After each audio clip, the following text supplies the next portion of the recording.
and welcome to Spaceships and Starwyrms, the stream. I am your GM, Ben Quiggins, they, them, and these are my wonderful... Or we're going to go wonderful? I think wonderful is apt. I think you guys said are it wonderful. first. Yeah. You are our GM. Your descriptor for us is Yeah. up to you. Wonderful players, I think we'll go with that today. We'll see if we can change that opinion by the end of the night.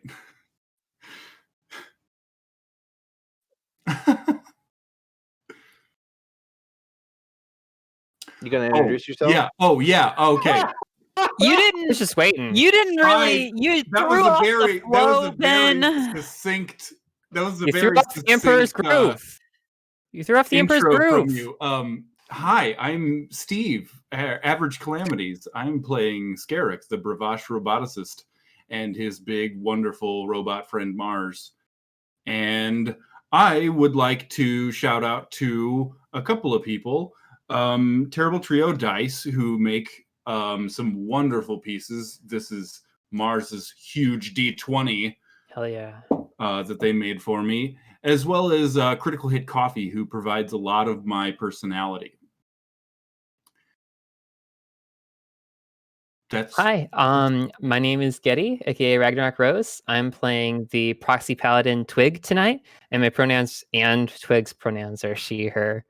I don't have any particular shout outs, but thanks to all my friends who are helping me out with our comics adventure right now.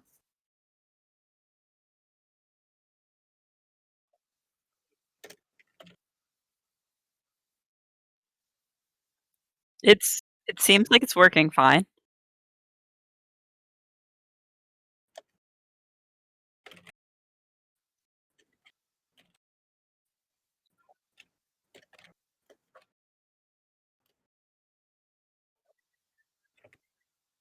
Oh my god. Okay, well, Aaron's gonna get that set back up, I guess. With the hot flying. We're not sure what's happened. Thinking about a scrubbed stream. What was this about? I don't know. We were talking about something, perhaps. Intro. Okay, hi, I'm Audrey. I use she/her pronouns, and I am playing Ever, who also uses she/her pronouns. Ever is an Easonite survivalist, and I am losing more and more of her voice every time that we play. So I'm gonna have to watch Birds of Prey again, where I blatantly stole her voice from.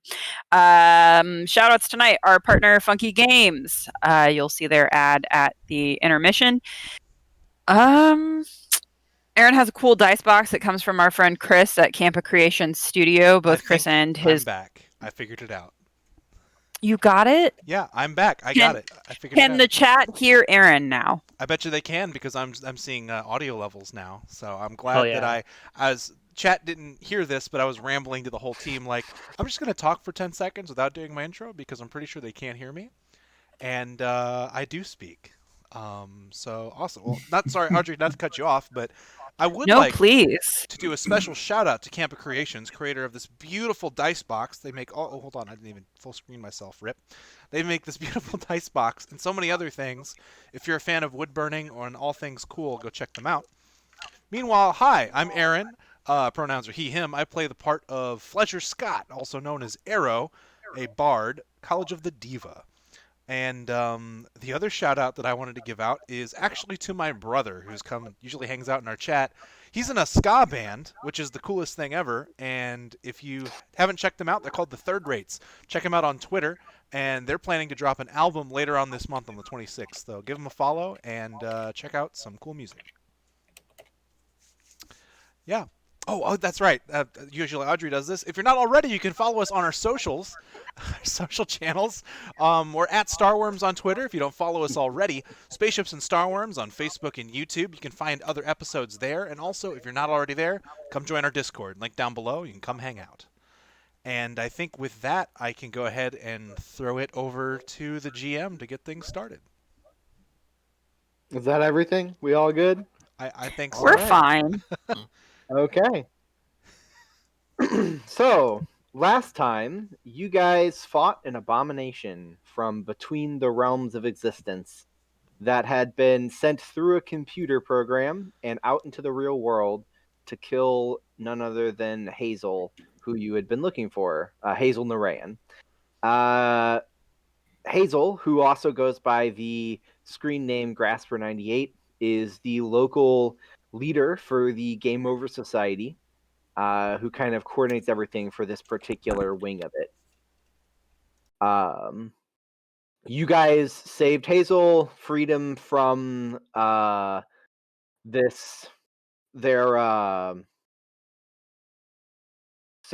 panic room. That's the word I'm looking for. You saved them from their panic room and did some investigation, including going into the digital immersion world, where you took a look at the room where the 6 individuals went missing.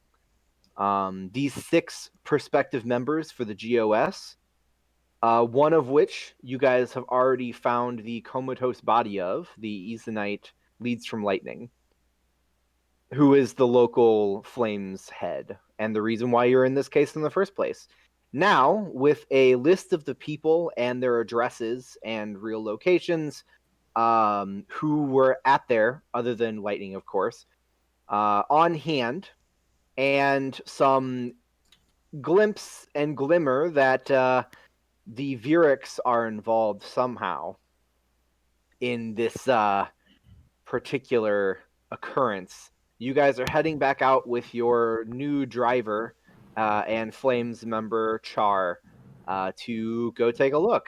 And that's where we left off.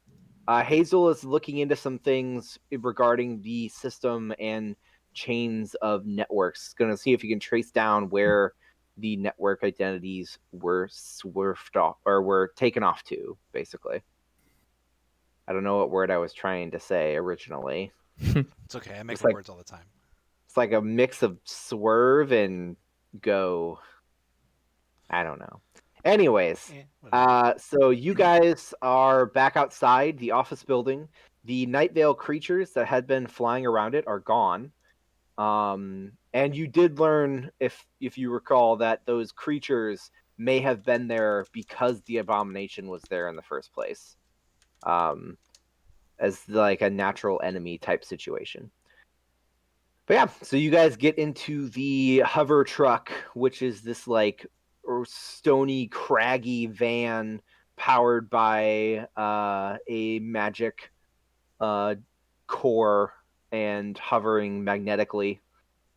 Char gets in the driver's seat and says, so, where are we headed first? Well, I guess that depends. What do you guys think? You just want to go for the closest address? For the sake of speed? Yeah. All right. Let me pull these up. And by pull these up, I mean ask the GM. What's the closest one? Okay. So the closest address, if you recall, I think I may have said 6 when I meant You 5. said this last time, but I don't know exactly who it was.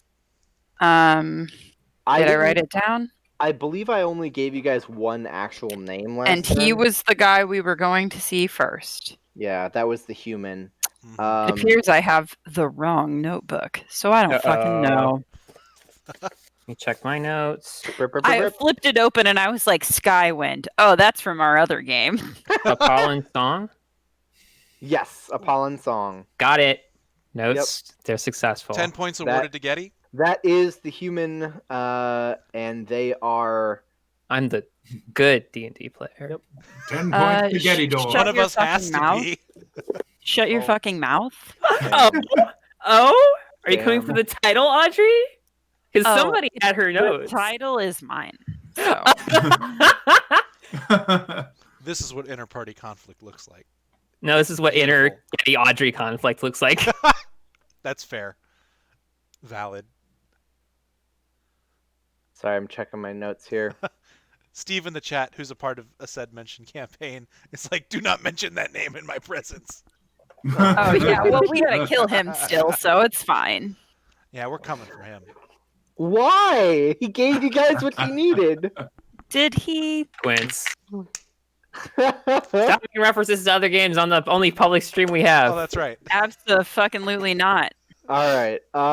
So yeah, Apollon Song, the only human on the list, whose apartment was also fairly close. There was also somebody who was living at the university on the Axis, and a couple of people over in the village, which is like the fancier part, the fancier wing that you guys went to once when you fought a Ventvine. Yeah. So you guys are headed off to Apollin's place. Let's see here.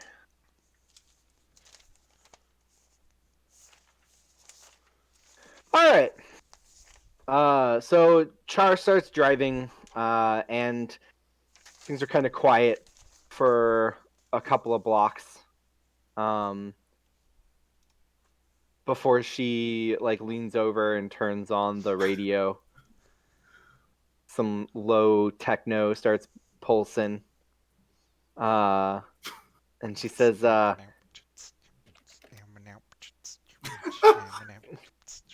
What? I'm the I bard. swear to God. That's fair. It's actually not the radio. I guess it's just Aaron. Just setting But some she ambiance. says, so, is it always that dangerous? Pretty frequently. Unfortunately. There's a lot of nasty shit on the station, honestly. I don't think I've ever felt unsafe on the station before. Well, You haven't been here that long. That's true. It has only been a couple months. For the record, I'd like to say that I've been here for a long time, and I didn't think the station was all this bad either. And I've been here for a lot longer than a few months, so How long? check sheet. About 25 years. So, like my whole She life. looks at her fingers for a second. Oh. Yeah, that's so it's a while, it's been a while. And I'd just like to say that for the most part, nothing really crazy. I mean, every now and then something goes on, and there's obviously some dangers, but I think the whole, mecha ghost cyber stuff in the Veerux conspiracy, that's kind of a new thing. It's well, the gangs aren't really new. Like, people running stuff isn't yeah. necessarily new. She's got a point. The gangs have been around for a while, but like they're generally not running like hits on people and stuff, though. Like, this is a little above what they usually do. Yeah. Right. I don't know. It didn't even occur to me that one of you might have like lived here your whole life. Yeah. I don't really think about it, but I guess a lot of species tend to be pretty sedentary. Yeah, I came to a realization just now. Arrow, you're the only one of us that was at one point a kid. Arrow, Hey, well, he takes a moment, kind of looks at everyone else in the car. logically, I guess. Well, I don't know if that's Scarrick, really here's fair. the thing, though. You were an egg, right? That's Bravash, right? Eggs, lava, that kind of thing. Well, That's like being a kid, like you're a baby, right? Yeah, Like just mommy's little lava kind of thing, I've seen the pictures of the little like slimy worm-looking things that you guys are before you cocoon the first time. Yeah, I don't want to talk about that. It's like you have a developmental period of a little while. You don't like come in the world knowing everything. Like, well, Yeah, I it mean, sounds We have to learn, right? Scarrick, here's a question that I'm going to ask once. Are there baby pictures of you? Purely academic curiosity. Mars begins pulling up baby pictures. Mars? I knew Mars is a fucking ally. I have no idea if there are, and if there are, I will deny every single one of them. This From the banter is pictures, there doesn't seem like there's a lot of similarities between the larval state and the secondary larval state of the starworm. I mean, Yeah. It's kind Sure. of weird to call the Bravash a secondary larval state, though. I'm sorry. that might be. That's kind of, yeah. Is that offensive? Like, I mean, it's a scientific term that they came up with themselves, according to the books. It's fine. Don't feel bad about it. yeah. Well, I'm a little walking bad. lizard. It's fine. If it makes you feel any better, I'm pretty sure my larval state was my sophomore year of college. So it's, you know. According to a lot of the human movies I've watched, yeah, that sounds about right. High school, college age. Yeah. I don't have a rebuttal for that. That's honestly pretty. Did you ever watch that old that old classic movie, The Breakfast Club? I knew you Yeah. were gonna say the Breakfast Club. Swear to God. I swear to God. Oh yeah. It's something. Well, I tell you what, Mhm. you're not missing out on being a kid. Like, I don't know. I don't know. It looked pretty fun. Well, Some of it did. yeah. Some of it had to suck. You know, the whole like forming your own ideas and learning about the world can be pretty neat, but the whole crap on your pants thing, I mean, I don't recommend that at all. That you can just skip right past that. But Well, I'm glad to skip all of that. In toilet general. trauma, never heard of her. Not relevant. I mean, the only toilet trauma I have is when I have to go and clean the guest toilet at the Flames headquarters that we have to keep Ugh. for the organics. Too much water. It's kind of scary. Like, if you really think about it, it's like, what if it sprays up at you or something? I'm about like to ask. feel Y'all like don't have like a that's vac ice system? break? I'm about to ask a very deep lore question that you may not be ready to ask on the stream. Do You're gonna flames? ask if Easonites poop, because I will no, tell you. No, not that. I'm about to ask in Easonites and Easonite headquarters and like buildings built by Easonites. Are there bathrooms with traditional plumbing using water or incinerators? We went over this Yeah, we when talked about this. we when were were at at the Flames Flames headquarters. thing. Yeah. Yeah. Oh, I don't know. Something about incinerator just sounded really. It really depends. Do you like the burnt poop smell, Aaron? Because that's what you're asking for. Do Easonites poop dark matter? Like, No. I cannot No. believe this is the Like hill of Dion on Niblonians? stream. No. Look, Aaron, here's the thing. If the Easonites were building a community and they needed toilets, they probably would use some sort of incineration thing. But here on the space station, which wasn't base built by them in the beginning, it was built by the Lewis Avon Empire, who used toilets Oh and my plumbing. Gosh. intergalactic Lewis toilet Avon. etiquette. Somebody clip this so I can Perfect. reference it later. Prefer you didn't. Content. This is Oh the my content. This is our stream in a nutshell. I hope everyone's ready for it. So do What are we Easonites doing? poop What are we like doing? ash? What are we doing? We're driving to Apollo's Like balls house. of ash? Okay, so you get to Apollo's house. I'm moving this along. Getty's like, I'm DM now. Get the fuck out of the poop talk. Look, here's the thing. All unnecessary things leave in some way from the Easonite body. Probably as a gas. Yeah, I well, figured that's like fair. Like Pinky. it would just kind of like out and we are ash. children. Just leave ash. Yeah, I mean, it's like a volcano, right? Like, Yeah. you toss your keys into a volcano and they're just fucking gone forever. Yeah, what Okay, happens can when we you stop put talking about my All right, bodily functions? what happens when you put coal in a furnace? I'm You sorry, know, I'm Easonites sorry. kill the ozone apparently. Yeah, Easonites could have ozone problems. This is Char's fault. This is Char's fault for that. So you were a kid once. This all stems from that. Like I said, yeah, you're not missing anything. Oh, hey, look, we're here. Looks at GPS. Oh yeah, I guess we are. So Char parks and says, I'm thinking maybe I'll stay in the car this time. Just in case there's another giant shape-shifting monster that could just kill me. Probably for the best. Maz is going to have to stay out here anyway, right? Oh yeah, we can hang out. Yeah. Reaches back, pats Mars' like knee. Pap.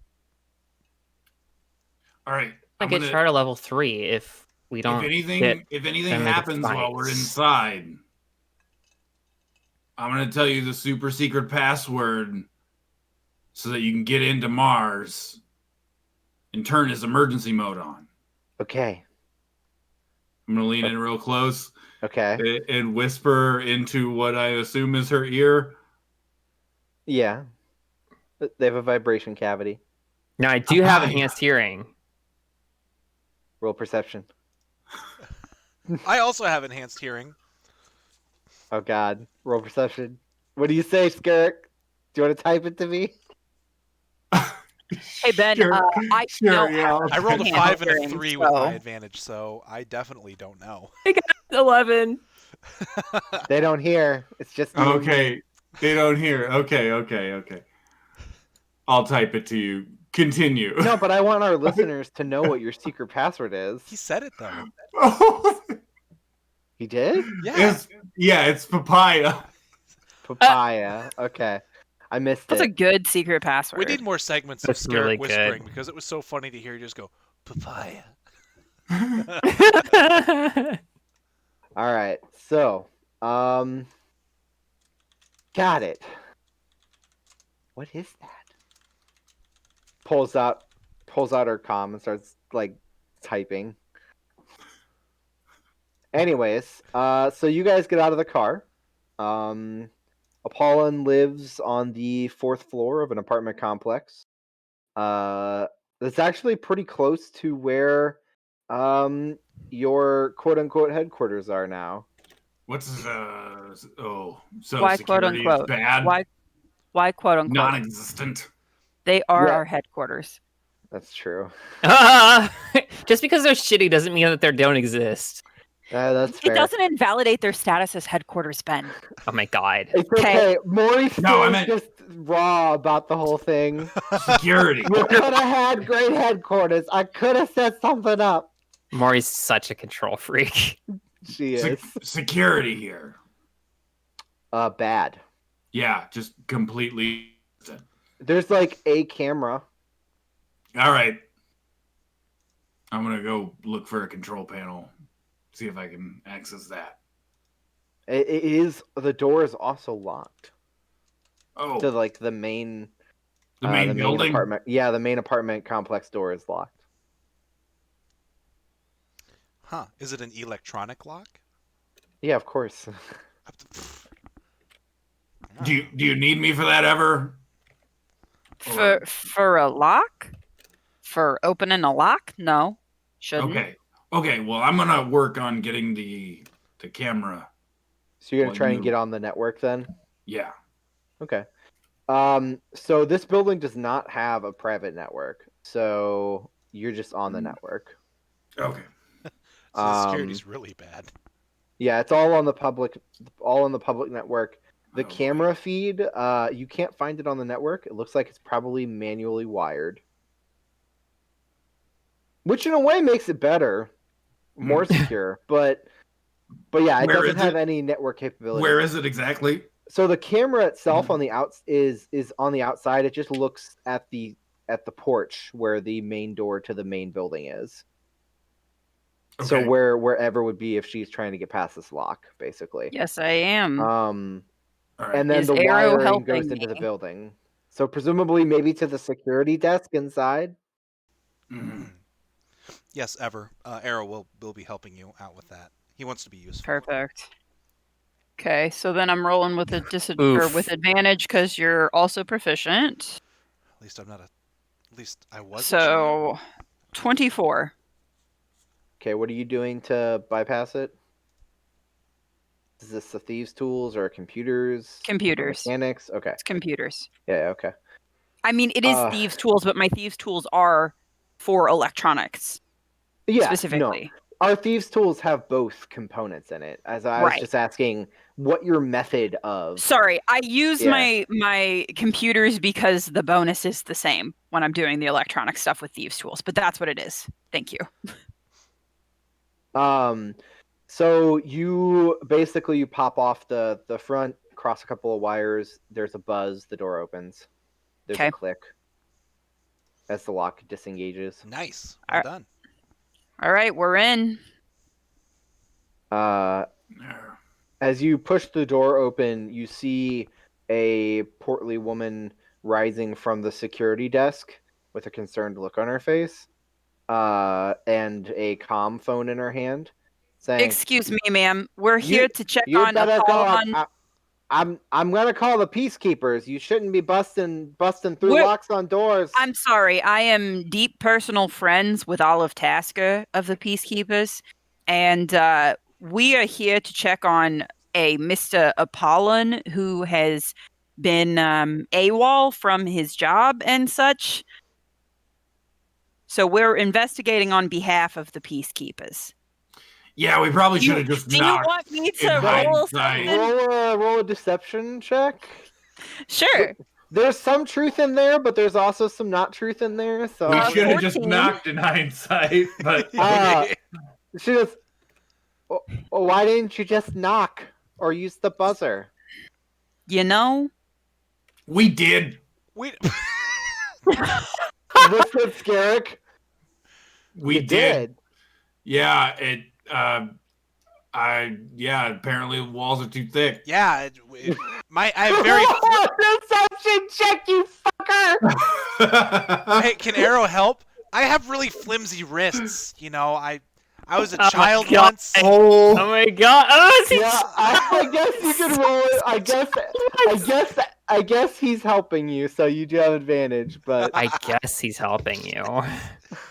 With advantage? Okay. Yeah. Well, fucking liars. So even with my -1, that's an 18. Yeah. She goes, don't tell me that buzzer's broken again. Yeah, Man, yeah. I keep telling them to come and fix it. I can take care of that like 10 seconds. Yeah, if you don't mind putting the lock back I'll together scoot over, real pop quick. the panel, like twist a wire around and then put it back. Oh, good as new. Ding it. Buzz. Thank you. Well, Apollon's room is on the 5th floor. It's room 2. You need anything else? No, thank you. Do you have a very key, helpful. like a master key to the room? Oh yeah, I guess I do technically. Yeah, he has been unresponsive. So just in case. Well, I'll go up there with you then, and probably best I go up there with you anyways. Let me put a little sign up here. Flips the "Be right back" sign on the security desk. Hey, that's great. What was your name, by the way? Put Ben on the spot once again. No, I have a list of names. I just need to reference They just my have list to look of at names. the list. Yeah, that's all. then I think you should print the list. Hey, that's not friendly. I actually have a print. I have a printed version of the list, but I do not know where it ended up in my apartment. Understandable. I don't know why I suggested a printed list. I know this is what happens to every piece of paper you touch eventually. All right. So this Uther security guard says, "My name's Kakine Fa'azi." All right, Ozzy. Ozzy. It's nice to meet you. I'm Arrow. These are the Don't Kestodians. butcher my last name, please. If you want to call me a nickname, it's Kine. Oh, sure, Kine. Yeah. Well, Thank you. My family name is it's very, very illustrious. Inherited long line of ancestors. The Fa'azis. yeah. I understand. She looks at you with her eye stalk, and then it pops back into her head with a shloop. Well, I'm. Well, it's thanks for coming up here. As I guess we start walking up the stairs. By the way, she goes to the elevator. Okay, so I guess as we go to the elevator, and then Arrow's like, "So, unrelated question: how's your life insurance?" I'm sorry. Arrow, that's a very personal question. And so is you were a child once. Well, I mean, I guess I can't say everyone was a child once on account of two of your friends here being an Easonite and a proxy, but oh boy. a lot of people have been children. I mean, we've all been little stalkies, if you will. Are we going with that? Is that canon, Ben? Stalky? Canon! I don't know if that's canon. Oh my gosh. That's because much like human babies' eyes are the same size their whole life and they grow into them. Uther's eyes and eye stalk are the same size their whole life and they grow into them. So their eye just dominates the entire body. Like a 3-foot eye when the Uther's like barely toddling. Yeah, like and it can't go inside yet. It can't go inside yet because the head's too small. I can't handle this. It's a physiology lesson. Do you think people want to play our game more or less now? This is an intricate scheme to get y'all to talk about weird Uthers. Your holy grail. Your masterpiece piece. Look, when I made them, Audrey was just like, we need to have some aliens that are a little grosser. And I was like, okay. I did not say grosser because I want you to know I made the Paranthi first. And Ben has consistently told me that they are the grossest species that we came up with. They got goop. They got skin goop. Discreet, like, flammable skin goop. I know. It's not well, it is a little flammable. They secrete stuff. Yeah, and then the second species I made was the Hanadarians, who are like Slender Man. Yeah, and translucent. I think they ended up significantly less gross than we intended. Well, they ended up less gross than we intended because we also gave them the fashion. Yeah. Cool shirts. Yeah. Anyways. About the Paranthi. None of them are that gross. The only gross one is it could be a lot grosser. The Scorvenite? Scorvenite. Yeah. Yeah. I think the Viscera, which is like a sentient goop, is pretty gross. Yeah. Personally. That's fair. True. All right, Anyway. I'm 0 for 2 on bringing up like the fact that children exist, and then like this entire stream goes out the window. Look, we had to consider what Uther babies look like. And it has been considered. And I actually think it's adorable, and I want art of it now. I actually think so too. Oh we're talking like normal human baby-sized baby. And what are the chances you can fit a Uther? No, Ben, what are the chances you can eye stalk and a giant eye? Ben, what are the chances you can work a Uther toddler into the module you're writing? Oh my gosh! The great thing about having glasses now is that I get to do this. Yep. Consider it done, Audrey. Spaceships and Starwyrms the stream. Come for the RPG, stay for the stupid lore talk. Oh yeah. I mean, what else are they here for, right? Oh my god. Maybe some actual storytelling. It's fine. Okay. Whew. Oh man. So we're in an elevator. Right up the elevator. Last time I was in one of these, I chopped the claws off a giant scorpion. What kind of elevator are you riding in, son? You know, weird things happen when you're us. Oh, that was at Hazel Narayan's place, so like nothing to worry about over here. The rich eccentric Oh my person? god. Does he keep pet giant scorpions? I don't know anything about the I think it was Uther, intentional. But, do you guys see any other spectrums than infrared? Infrared, ultraviolet, regular, of course. We see a few other things. Yeah, you're gonna want to keep literally all your visual perceptions going at the same time if you can. Okay. I gotta say, you aren't instilling a ton of confidence in me that this is am I gonna? You talking life insurance? I mean, I'm well covered by the security company I work for. I just want to say that, but That's good. I'm gonna be real open with you here. This is a part of a string of disappearances, and the last place we were at where this happened, something went very wrong and tried to hurt us. So that's what we're worried about. That's why we're trying to move quickly, okay? Okay. Gotcha. So when we get up there, if you would pops mind out. waiting in the hallway once we find the door and everything, that'd be great, because I don't want you hurt. Okay. Well, I mean, I am security, right? It's kind of my job a little bit. If you don't but want you it to get remember the talk. all right. We don't need our exit getting cut off, so if you could just secure that for us, that would be fantastic. Right, but I have the key to the door. Right, but you can hand that to one of us, or I can do the same That's- number I did on the door downstairs. Biometrically connected to my. Okay. All right. Got it. We'll figure. Okay. Yes. Okay, I got it, you guys. Ben is trying to kill an NPC in front of us. Yep. Making them be the one to open the door. Whoa! What? I would never. Shut the fuck up. Yes, you would. They would. Man, we need to get those subtitles, Aaron, so you can just drag them in front of my thing, whatever. I just have like a text. Oh, I can do that right now. Just have a text thing. Just like change it whenever. Yep. I would never put it up right over your face. They would.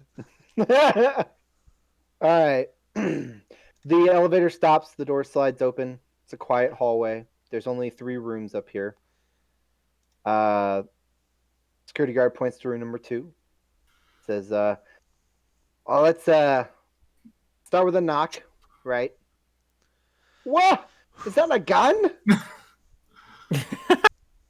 Yeah. I knock on the door.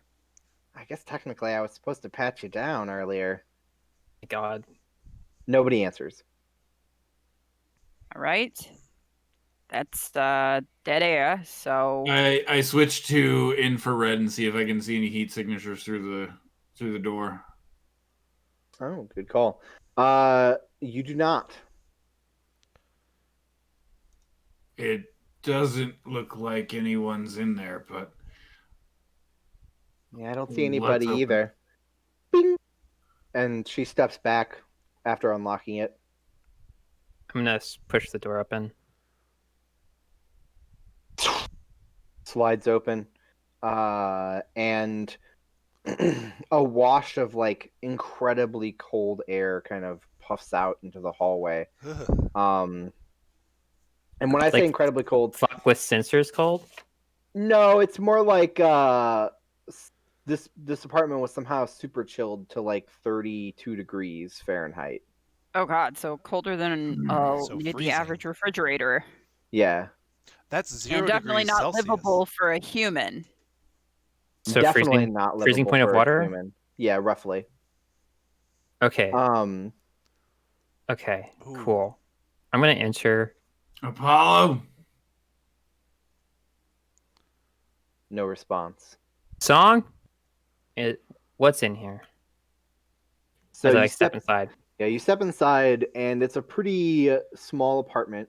There's a little entryway that leads directly into like a kitchen that has a dining room attached to it. A little bit further, there's a living area, and then there's just the one bathroom and one bedroom, both closed currently. The kitchen looks somewhat ransacked. The cabinets are askew, half open. Things from inside them are out on the counter, fallen over, bags overturned, food just left out on the floor, on the counters. Dishes are broken. The fridge is also slightly ajar. Can I tell how long ago this was done? Survival check. Yeah, go for it. I'm gonna switch to my ethereal plane vision and go open that fridge and look inside. Oh my gosh. Okay. Is that a Ghostbusters reference? It is, 11. isn't it? What's that, Audrey? 11 on my survival check. Do I see a bunch take of a look. things? Hold on, Steve.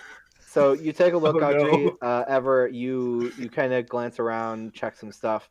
It's kind of hard to tell but at least at least a day. Okay. Thereabouts.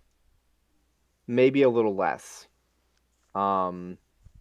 Definitely within the time span of since the thing happened. Got it. Right. That's all I'm really looking for. Yeah. Scarrick, you walk over to the fridge and you open it up all the way with your ethereal goggles on. And inside is a large slab of meat.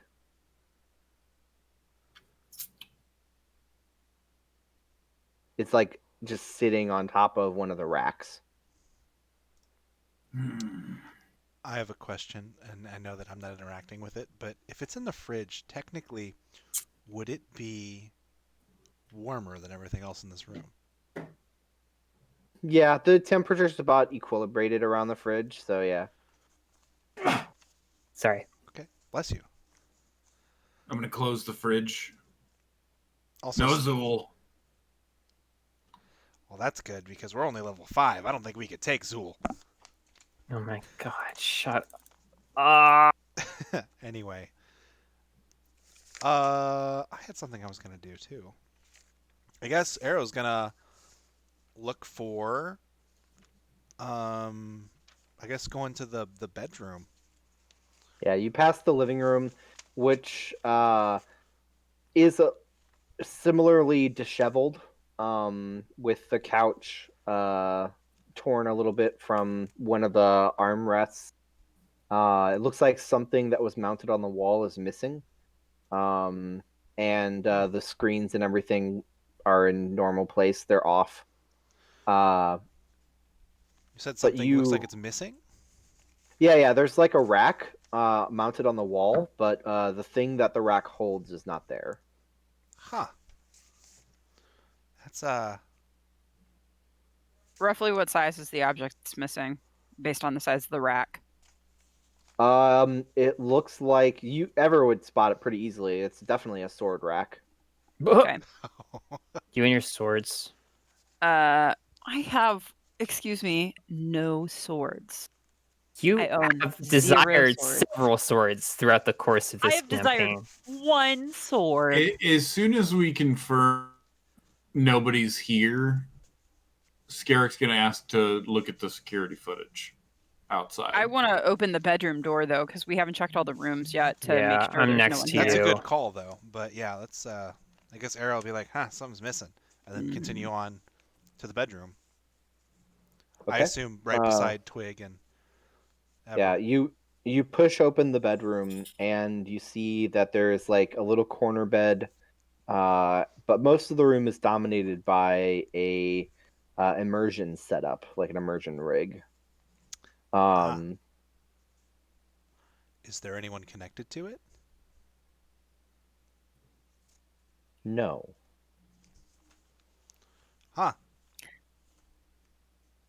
All right. But it is currently active, as if someone was.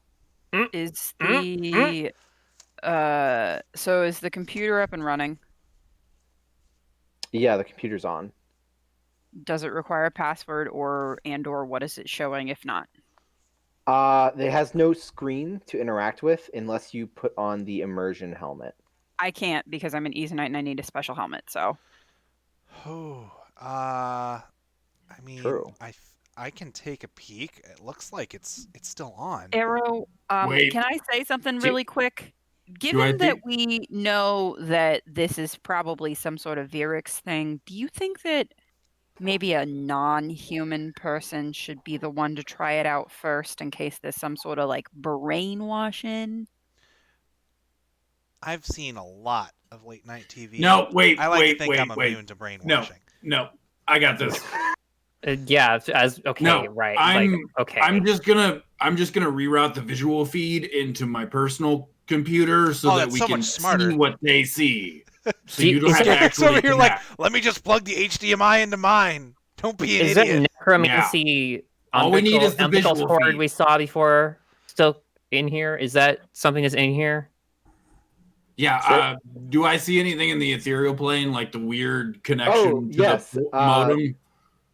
No weird connection to the modem. Wait, no, hold on. I'm trying to think what you found at Lightning's. Yeah, it was something from the headset it to looks, the modem. It does look similar to that. You do see that. And you see a group of red eyes looking at you from the closet. In the ethereal. So there's a potato in the garden. What? What? Sure. Go on. Arrow's still messing with the headset. Like, what? Yeah. Let's tap into the feed of that. Roll an investigation, Aaron. Sure. And good. Scarif's gonna pull a little wire out from his personal communicator and roll a computers check, because essentially what you're trying to do is get something built for immersion to show on your normal screen. So go ahead and roll a computers check for me. I'm not really doing that. I'm texting everybody that there is a creature in the ethereal plane in the closet. Oh, okay. Arrow got a 14 on that investigation check. As his phone goes. Yeah, your phone goes off, and you take your hand off of the headset to go look at it. And as you grab your comm, you notice that there's blood on your thumb. Ugh. He goes, it drops his phone. Yep. It's like, ugh. And then looks at the headset more closely. Yep, and you see that on the inside there is blood. Ew, ew, ew, there's blood. There's blood on it. Oh, there's blood. Oh, gosh. Ew. He's like doing this. Like, take it. There's blood. Twig takes it, and she's going to look at it. He's going to walk out of the room to the bathroom. Yeah. Can I analyze this? You push open the door to the bathroom. Yeah, go ahead. What are you using to analyze? Medicine. Okay. Go ahead and roll it. Arrow pushes the door open to the bathroom to go wash his hands really quickly. Ew. And that's when he runs into the headless corpse that is laying in the bathtub.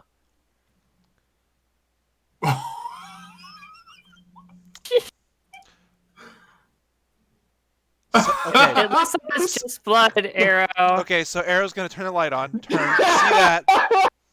And then he's you going to... You might even be washing your hands by the time you notice. So he shuts the water off. Hands are still dripping wet. Probably still have a little bit of blood on them. He is going to just turn around and walk into the bedroom. So I look over at you. I'm like, I think it's just blood. What? So what? It's definitely just blood. I'm gonna. It's the bathroom is the body.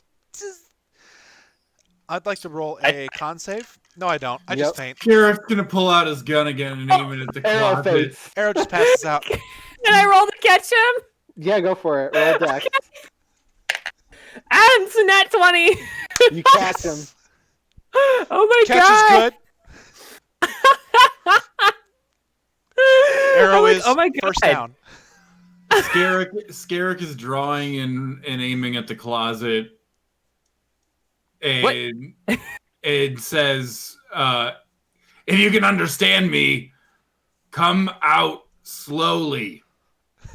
Arrow, wake up. Bet. Nobody else sees this as a clawed hand touches the side of the door and the claws go click, click, click, click, click. Nobody else, as in who is seeing it? Scarrick, because he can see in the ethereal. Got it. Yep. Yeah, you everybody else though, you can hear a click, click, click, click, click from claws touching wood. And the door slides open a little bit, and you guys see the door sliding open with nothing visible except for the Scarrick. As an impish creature with 6 red eyes misplaced all over its head looks up at you with a grin. Can you step into our plane? You feel something touching your mind. Do you allow it in? Doesn't seem malign. Yes. You hear a voice in your mind telepathically. And ruin 3/4 of my advantage? I think not, mortal creature. Oh, spicy. My friends know you're here. True. But They they know cannot where see you me. are. Well, They're thank you for resourceful. telling me. Arrow Are wakes you up, by the going way. to shoot, mortal? Arrow, wake If I up. have to. Oh my god, there's a body. Did you kill Hey, him? Ben. Yes. I'm just gonna tell you whatever's Was doing that an real answer quick. to me? Yeah, what's ever doing? Oh god. I've stepped back out of the bedroom and I have pulled out my phone to call Olive Tasker. Okay. That's fine. You can go back to the Okay. action that's happening. I'll let you know. I'll text you what I'm sending All to right. him. But I just Sounds wanted you to good. know. Appreciate it. I have killed no mortal this day. Why are you here? Because I'm hunting.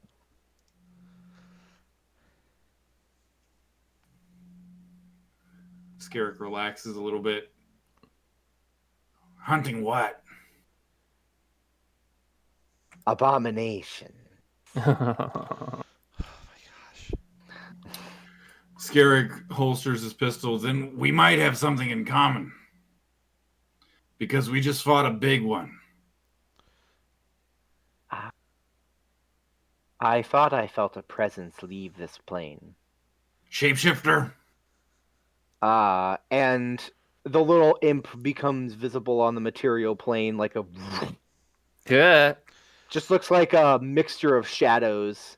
In a vaguely 2-foot tall, impish form with clawed hands and feet. And Twig, I don't know what Scarrick's talking. Ah! I'm gonna capture its heat signature in infrared once it's on the material plane. Doesn't have one. Well, interesting. Or rather, it does, but it's not like a... It has the same heat as the environment around it, right? It's So it's barely colder. different. Yeah, it's barely different than the environment around it. So if it wasn't in this like refrigerated apartment, it might show up as colder. It might show up as a cold spot, yeah. Okay. I'll just kind of...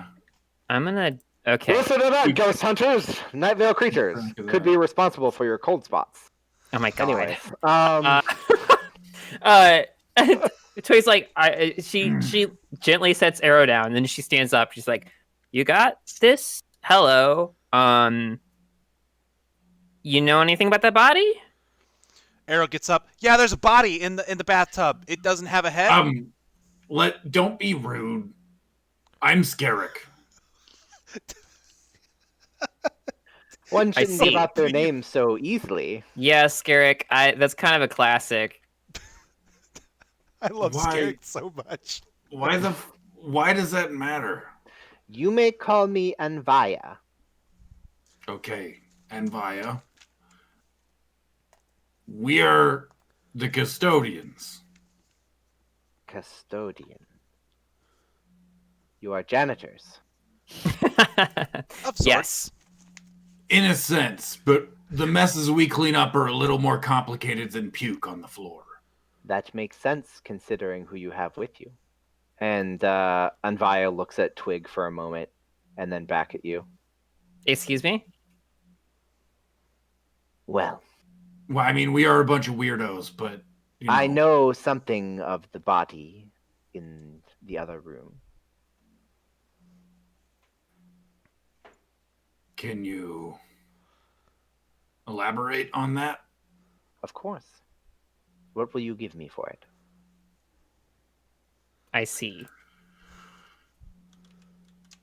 What sorts of things does one such as yourself desire? Oh, I like this formal Scarrick shit. This is really good. this one is desiring many things on the material world. So rarely does this one get to come here. Ever, give me a grenade. I'm in the other room. Where's Ever? I said it loud enough for you to hear. Yeah, he shouted it. Okay, well, you say that, and Ever says, no, I've only got one left. Get your own. Does Olive Tasker hear that in the background? Yeah, I was just like, now Ever. I was like, I'm gonna pretend I didn't hear that. Please do not. Name and address. Give him the list. What? Sorry, I'm reading the message Audrey sent to Olive. Okay. Okay. You get back an affirmative, Ever. Sure. And he's gonna dispatch the people he has currently on hand. So and he'll one be, guy then. Yeah, and then he's coming to this site himself. I wasn't gonna throw a grenade at them, Raz.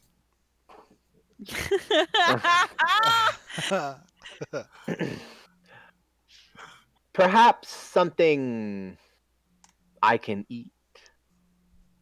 And it smiles with its mouth as more of its like flesh You like forms meat? into a mouth You up like the meat? side of its face. I do like meat. Oh, we're gonna get along just great. Oh my god. You know that? So there is a glorious slab in that fridge over in the kitchen. I'm I so do glad not you wish found to- another carnivore buddy. I do not wish to eat that. Cold? No, it belongs to the corpse in the bathroom. What do you What? mean? Like, wait, what? I'm gonna go look at this corpse if that's cool. Y'all seem like you got this under control. I want to go see what killed this person. Does anyone know anything about human anatomy? We're gonna need some I know stuff clarification about on what human you mean anatomy. belongs to the corpse, because there's a Because couple that different didn't look like a directions that can head. go. Hey Ben, can I go investigate the corpse? Yes, you sure can. You go take a look at the corpse. The first thing I can tell you is it's a Paranthe and not a human. Okay. Which means Cool. it's definitely not a Pollen Song. So it's not Song, just somebody else's body in Song's apartment. Cool. The second thing is what I told Aaron already. So it's headless. Its head's missing. And the third thing is when you turn it over, there is a large chunk of the muscle of its back that is missing as well, along with Okay. all of its organs. Cool. So somebody like hollowed the corpse out and took Pretty much, the yeah. head? Mhm. Cool. Awesome. That's not good. Any ID or stuff on them? They are nude. So nothing on the body at least. That doesn't mean there's not anything in the apartment, but there's something on the body. Okay. Then I'm gonna start looking around the bathroom and out to the rest of the apartment to see if I can find this person's shit.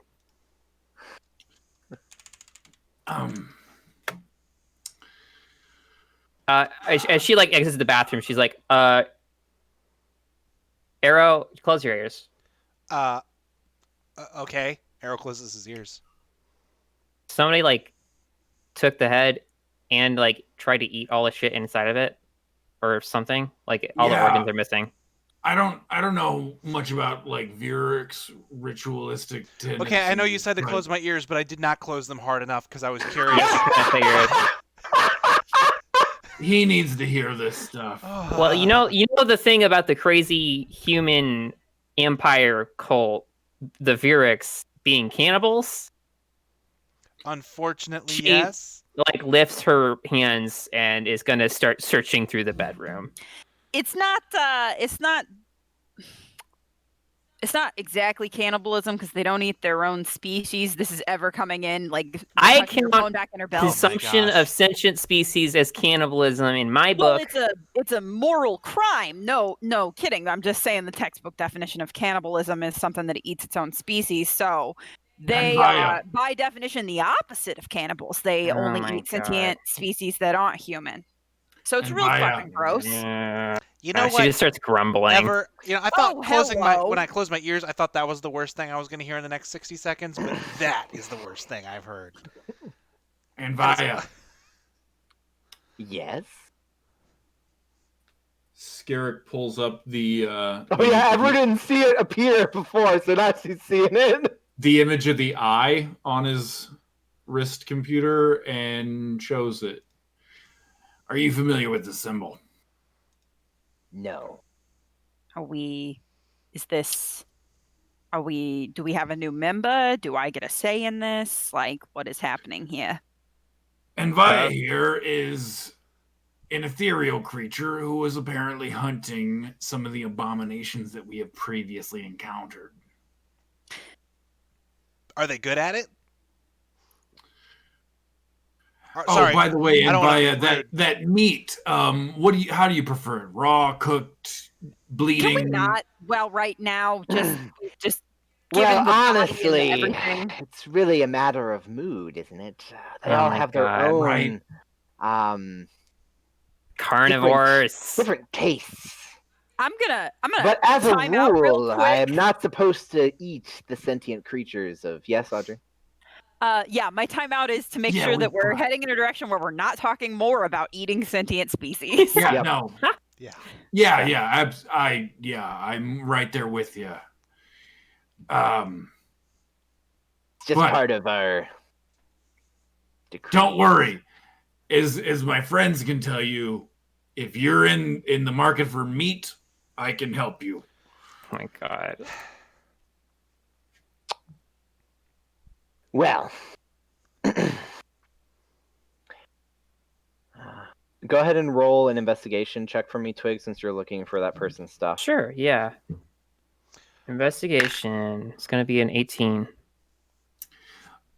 Our Uther friend who's with us. She's outside in the hallway.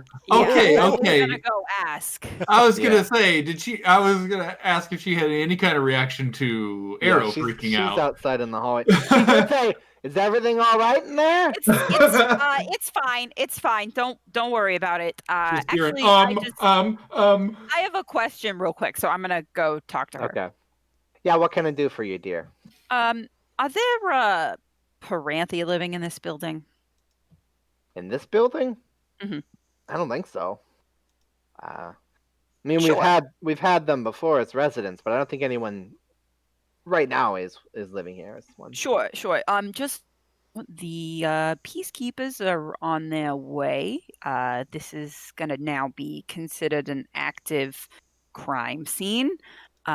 So however that affects you and or the building's owners and or any other residents or employees, okay, you might want to start that process. Let me go ahead and put in the initial report, and I've got some do not cross tape. I can go get that. That would be perfect.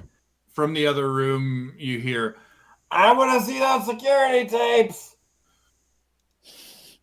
Right, and if we could take a look at the security tapes of, at the very least, outside this apartment. I don't know if there is security inside between the apartments. The dead body, the meat fridge, and everything else that's going on in those rooms. Arrow's like, I'll step out. I'll go get the tapes. I'll go get the tapes. You guys got this, right? I'm gonna go get the tapes. We got this. Go ahead. And Arrow will go with her to get the tapes. Okay. Fair enough. What did you get, Twig? 18. Okay. So you shuffle through the bedroom, and you find a bag with some clothes in it that don't look like they're fitted for a human man, but rather for the Paranthi. And it has like a wallet and a comm. Cool. All right. No, it wouldn't have a comm, I don't think, actually, thinking about it. Yeah, just the wallet. Bad murderer. Okay.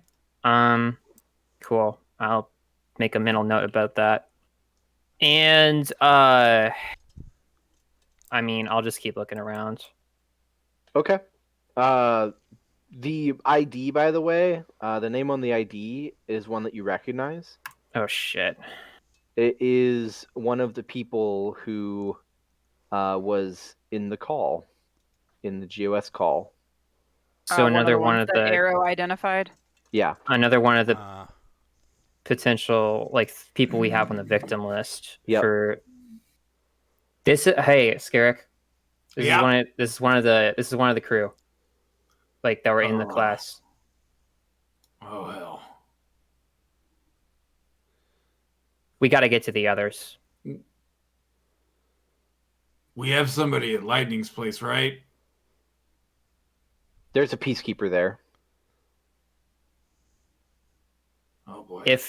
If Song did this, and that's just hypothetical at this point, but if Song or somebody associated with Song did this,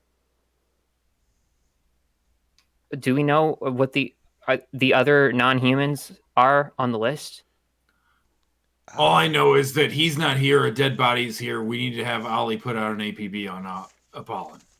Yeah, but who else is non-human on the list? All the rest of them. I think everyone else. It's... Yeah. Okay. Hey, Anvaya. Yes. How long have you been here? In this room or on your plane? Here in this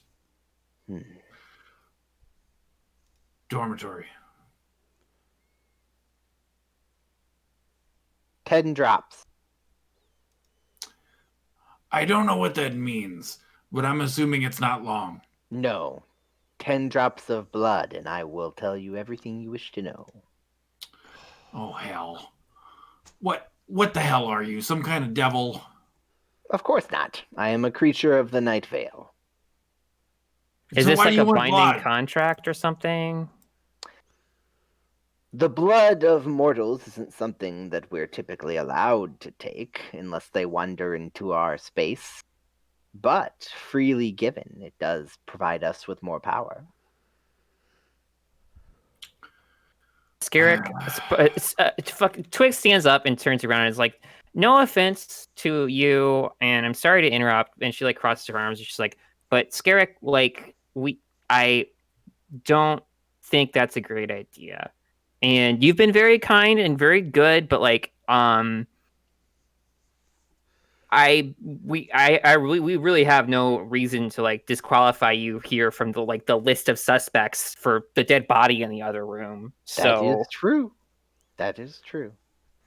What do you want? Why did you talk to us? I was curious. One of you was able to see me. And you have something for me too, huh? I don't know what you're talking about, Agent of Justice. Oh my god, what the fuck? Is that her name? Pardon? Is that her name? Whose name? If only I had 10 drops of blood. Jesus Christ. Well, I don't got blood, so... Night Vale. Good luck, Shilly's Lamb.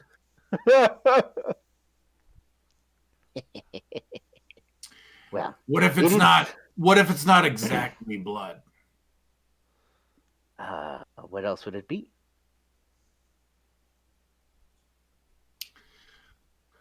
Scarrick's gonna remove his mask. Oh no! Oh my god, acid! And grab the nearest cup or something. You said the kitchen was all in shambles. Mm-hmm. So grab a shattered cup off the counter and spit acid into it. And hand it to Here, simp, drink my spit. This is brought to you by Scarrick's Gamer Boy Spit, available now and stores everywhere. No. I'm sorry. I'm just fucking with you. It'll degrease an engine. Not for consumption, unless you're an extraplanar creature. Heads up, you can't say that on Twitch. Oh, I didn't realize you can't say that. That's against Twitch TOS. Please don't report us. Okay, well, my apologies. I wasn't aware. It's okay. Can't say what? A word It that I said. It rhymes with imp. but might be Okay. attributed Wait, to people. really? Yeah, seriously. That's whack. That's against Twitch TOS. Wow. Okay, It's fair just enough. that simple. Anyway. I've said that so many times on my stream. Rip, rip, rip, rip, rip. Everyone drop an F in the chat for Average Calamities. S2E3. All right. So it watches you do this.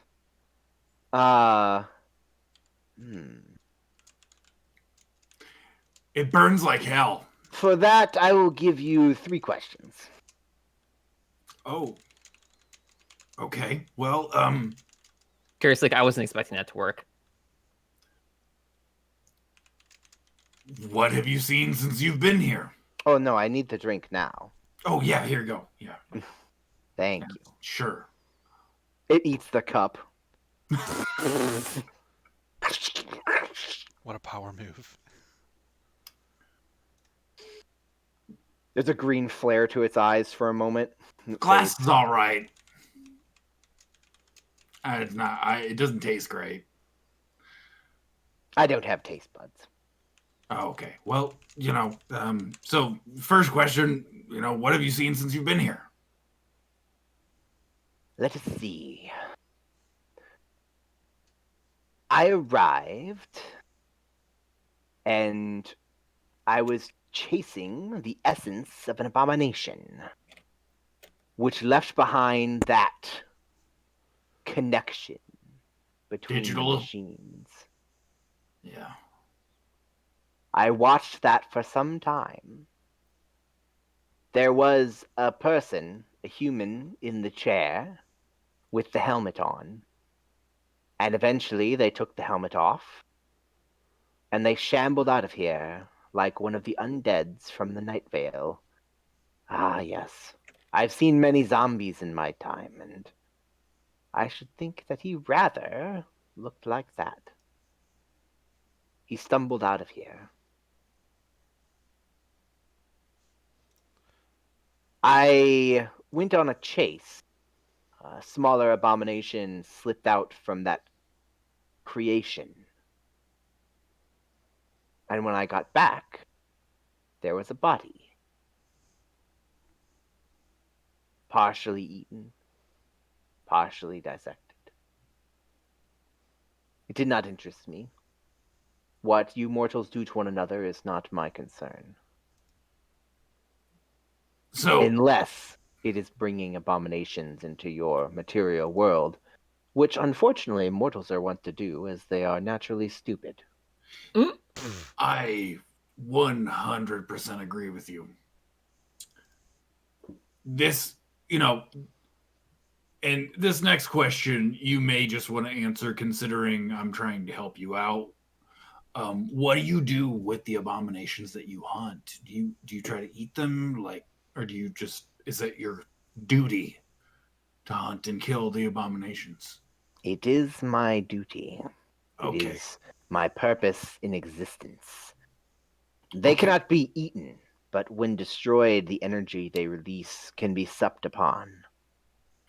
And I grow. Okay, well, I see we've come to an enemy of my enemy situation here.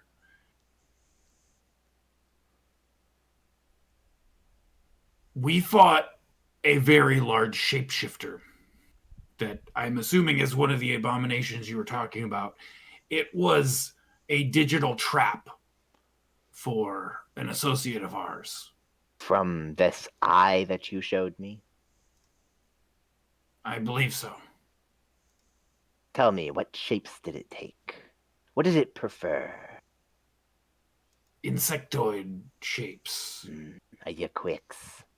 Yes, very nasty. They enjoy making those that have never felt disease or poison in their life feel disease and poison. I got disconnected for a moment there. We were talking What's about their up? poison effect. I got disconnected for a moment there. Oh, did you? Yeah. You back? Yeah. I think. If you can hear me. Yeah, Yes. yeah. You Mhm. never Okay. left Yeah. for us. Yeah. Okay. Shit. Everyone else froze. It's all good. Fair enough. So yeah, Scarrick would definitely describe the multiple shapes he saw it Yeah. in, which were the snake, the spider, and the scorpion. It says yes. Are you Definitely quick? mention how he chopped off the scorpion's claws in the elevator. This definitely pleases them. The creature is pleased by the sound of this fight. It was one hell of a fight. I wouldn't mention it to Ever, though, my purple friend. She was the one that killed it, but it was a rough fight for her. The closest to death we get, the more fun the fight is. Extra doubt. Now, you say enemy of my enemy. This is some mortal saying. Yeah, it's basically like we have aligning goals, so we should work together. You wish to hunt the killer and this eye, and the killer and this eye are making deals with my prey. Yeah. So, one of the smaller abominations you mentioned, did it look like a skull with like a bunch of legs and weird bony bits? Is that Yes, the duelier. They are as scouts. That is what So- I killed, emerging So, from the umbilicus. you killed one of them? Yes. Yeah, we killed one too. When we saw the, what did you call it? The The Quicks. Eclix. Yeah, there were like 40 of them that just kind of disappeared when we killed it. Oh, you're not talking about dueliers. You're talking about veilings. Sorry, not veiling, veil shades. Yeah, veil shades. Yeah. Yeah, that's what they were called. They are. It's only been a day, not 2 weeks. How do you say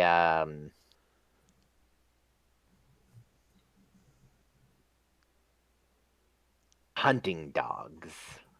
You mortals use those, yes? Not anymore. I mean, I Well, don't. Well, that is essentially I'm familiar what with they the are to us. concept. Yes. We send those creatures out because they sniff out our prey and they tell us where to go. Oh, so they were working for you. Yes. They are Oh. creatures of the Night Vale.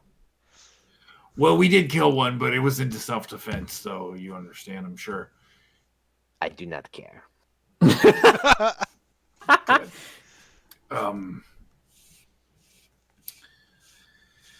Well, If you have a proposal, mortal, then get to it. Yeah, this abomination, we're pretty sure it's not going to be an isolated incident. These Veerux that we're at odds with seem to be very technologically advanced, and they may have more at their disposal. So there will be plenty in it for you if you wish to hunt with us. Very well. I shall keep this mental link that I have built to your mind. And if you find prey, you may call me. Yeah, it's probably best that you stay hidden as much as you can around here. People are getting used to weird stuff with us around, but you know. Not very many people can see me when I walk in the ethereal, and Uther parents long since taught their children about us. Oh, so wait, as like a ghost story? Well, we're not ghosts, but we do a service for your kind. Even I mean, you wanted my blood, so I'm assuming, the whole deal with the devil kind of thing. I'm not a devil. Those are totally different creatures of a different plane. Forgive my ignorance. I'm just a bravash. What do I know? Jester Bravash, a member of the eldest magical historians of the galaxy. Go read a book.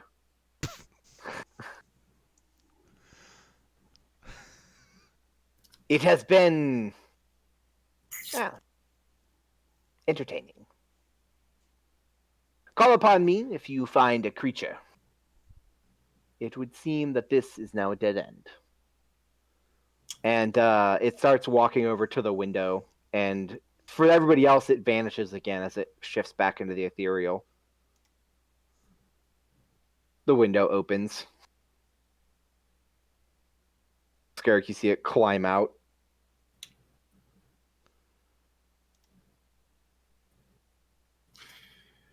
Demon monkey. That was cool. That was a lot, it seemed like. Arrow's not here. I forgot he went with... Yeah. So, Arrow, you're looking at the footage as Olive shows up. Okay. And I'm going to Then go I over that. went with them as well. Oh, okay. I didn't stay in the room for all that. So Ever and Arrow are looking at the footage as Olive shows up. And just a quick description of the footage before we go to break. What you see when you go back over the footage of the last couple days, like I said, there's only one camera and it shows the front door.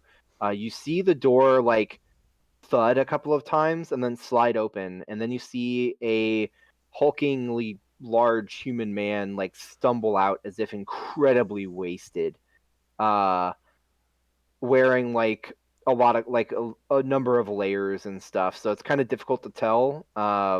You don't see his face or anything, and then sometime later you see that same person coming back with a little bit more of a steady gait, and an unconscious person, Paranthe, with their arm around their shoulder, like how you would carry someone who's like passed out drunk or thereabouts, right? And then the door, pressing the buttons to unlock the door, but it not working, and then pressing it again, and then it not working, and then staring at it, and there's a small red glow, and then the door slides open. And then they go inside, and that's the only other thing on the camera. Oof. Well. Oh, no, that's not true, because there's one more time where the person leaves. I see. Later on. Okay. Yeah. How far? Just one last thing before we go off is how long ago did they leave compared to right now? The last departure would have been only 3 hours before. Oh wow. So okay. Yep. Oh, So like boy. right as we started investigating? Unless, no, you guys have been at it from earlier this morning, at least when you first initially made contact with Flames, at least. Because you spent quite a bit of time at Hazel's place. So like most likely while we were at like either on the way to Hazel's place or at Hazel's place. Probably on the way to Hazel's place, sometime after you made contact with Lightning's body. Okay. Well, we got... Okay. All right, we need to go to break. Yep, Yeah. We're going to break. We'll be back in, 10 or 15 minutes? 15 minutes, I believe. I never remember. If I didn't ask, it wouldn't be the stream. People are going to die. Okay. Fair enough. All right. And here's a word from our sponsor.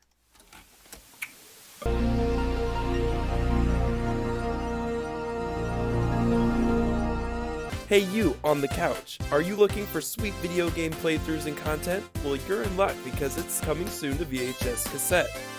Wow. When's the last time you watched something totally awesome? Hold on to your gaming chair. Contains bonus scenes and features. Explosions, prizes, gold, victories, not victories. Funky videos are all that in a bag of chips. Booyah! Sweet!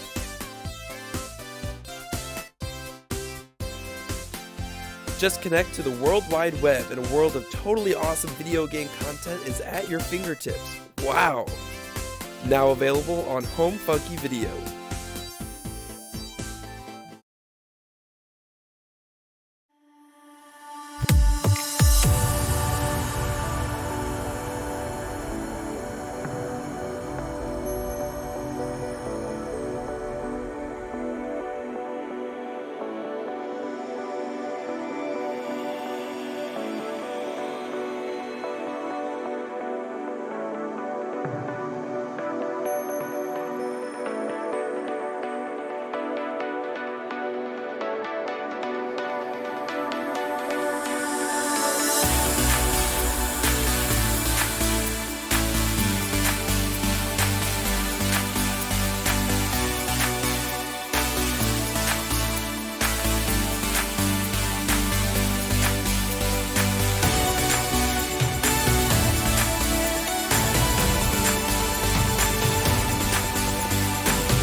Oh, whoops! I accidentally clicked on Ben. Ben, you're back. I messed up the trailer. Just me? Hello. Yes, and Hello. it's 0, and it came right in on you. And you like slow looked at the camera. What It was the people amazing. want to see. Spooky. That was actually the best transition our show has ever had. Oh yeah, that. Oh, I got it on delay. Oh, that was great. Yeah, did you think so too? Huh? All right, so welcome back to our stream for the second half. All right. Okay. So you guys just watched the video that showed the comings and goings. They were time-stamped as Olive showed up.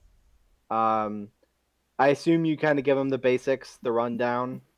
I gave him the rundown on the phone. You did, yes. yeah. Any additional things that you didn't already say, basically, is what I'm saying. And he says, all right, well, for the people in the other locations, those stations are sending people out to take a look.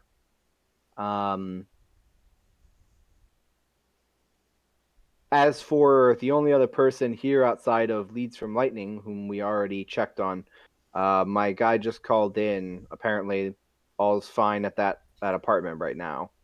I mean, they're still unconscious, but fine.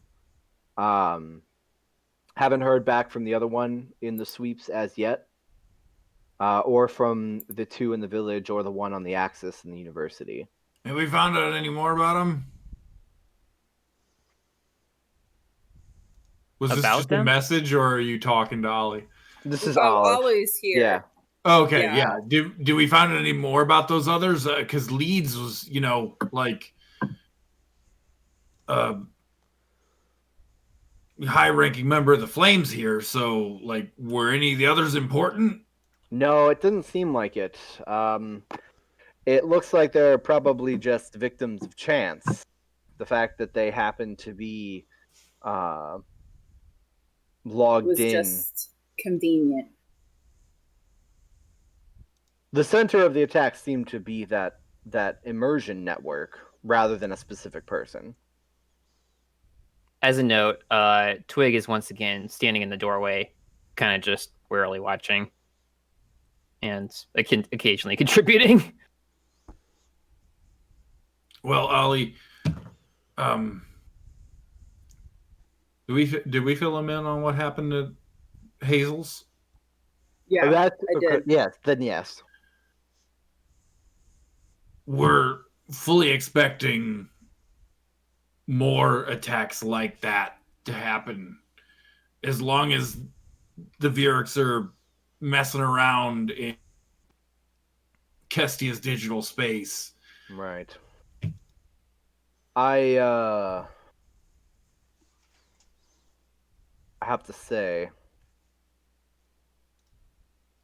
there's not a ton that I can do about the digital space. Most of that's monitored. Fuck was that? What was It was what? it was Anvia. Don't worry about it.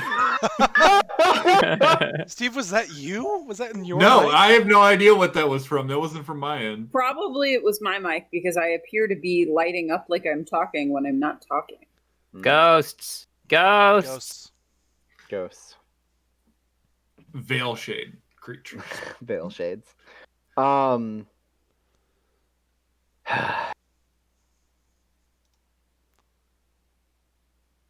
I can put in a request with the local Combined Galactic Network management station. See If if we something can be can, done. if we can put some more filters on, all our incoming data streams, we may be able to suss out some of these things. Maybe even lock down a source. All right. So I'm going to lock down this crime scene. If you want to go to the Combined Galactic Network headquarters, they're down on the Axis. One of the potential victims is down there anyways. Two birds, one stone. Yeah. Okay. That's the right move. Here. Scrolls and then tears off a piece of paper. Shoves like a digital message, short range to you. Says, go ahead and show the clerk that. It should get you through some of the red tape. Thanks. Okay. And thanks for looping me in. Sure thing. This is some crazy shit. You think so? You're pretty sure this has something to do with the crazy dude who you guys helped take in. That got cannibalized. That the victim upstairs. Or No. The guy from the bilious thing that we reported and stuff. Yeah, I think it has something to do with him. He killed himself in his cell, Twig. no. I think Twig is saying the body up there was cannibalized. Yeah. Or partially. This is Veerux. But not by the guy we already brought in. Right. Okay, I guess you misunderstood. I apologize. Or maybe I misspoke. But no, I'm not saying it was that guy. I'm saying it's related. Same people. Song or somebody else, if that was Song, like, did this. Like. All right. Be careful out there. Call me if you need me. We'll be working as hard as we can. And Olive will move past you guys to head upstairs. As Olive leaves, Arrow says, when did we become such like a grizzled crime team? This is some serious stuff, guys. Yeah, I got one more hunch. Scarrick's gonna do a basically incognito search for Peranthe organs and what they may be used for, specifically weaponization. Weaponization? Yeah, because I know that the Veerux were into some very nasty weapons, and with what we know about the Peranthe, like the fact that they can excrete potentially flammable substances. Some of their organs may be of use in black market circles for weapons. I mean, there's probably black market circles for sure. So that's what I would be looking for, and see if there was anything activity. Yeah, and who was our friend at the museum that knew about Veerux weaponry? Well, that guy's dead, but the guy who's currently managing it, Munir. Yeah. Okay.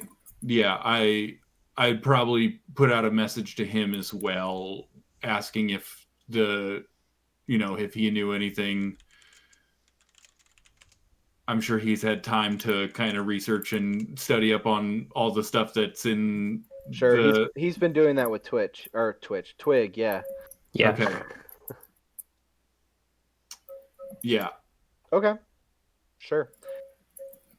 I mean, it probably does exist. There's not a huge portion of the black market that's happening here, but like the thing that makes the jelly that they excrete is too small and too spread out across their body to actually really be used. So most of the black market stuff is the same reason why a black market exists on Earth for humans. Sure. Honestly. Okay. Yeah. Well, that's good. I just botched another transition. I clicked the welcome screen in the middle of talking about the black market. It's like the black market. Welcome. Just like on Earth. Welcome to the stream. Oh my gosh, y'all! I was just a little concerned that this potential Veerux agent was going to try to make some kind of Peranthe incendiary bomb. I'm sure you can get a better incendiary bomb that isn't made out of person parts. Fair. It's not particularly hard to do in this universe. Yeah, the incendiary bombs that you can make with normal tech are just better. Is it time to go down? Is it time to go down? What are you doing? Oh! Oh, Cat tax. yeah. Oh, baby. Oh, I we could can hear hear that her one. in the mic. Yeah. Okay, so She's like, please All right. release me. I was not meant for this. Just wait until she uses me as a table and she's the only thing visible on stream. All right. Well, So, it sounds like we got one more place to go, and fast.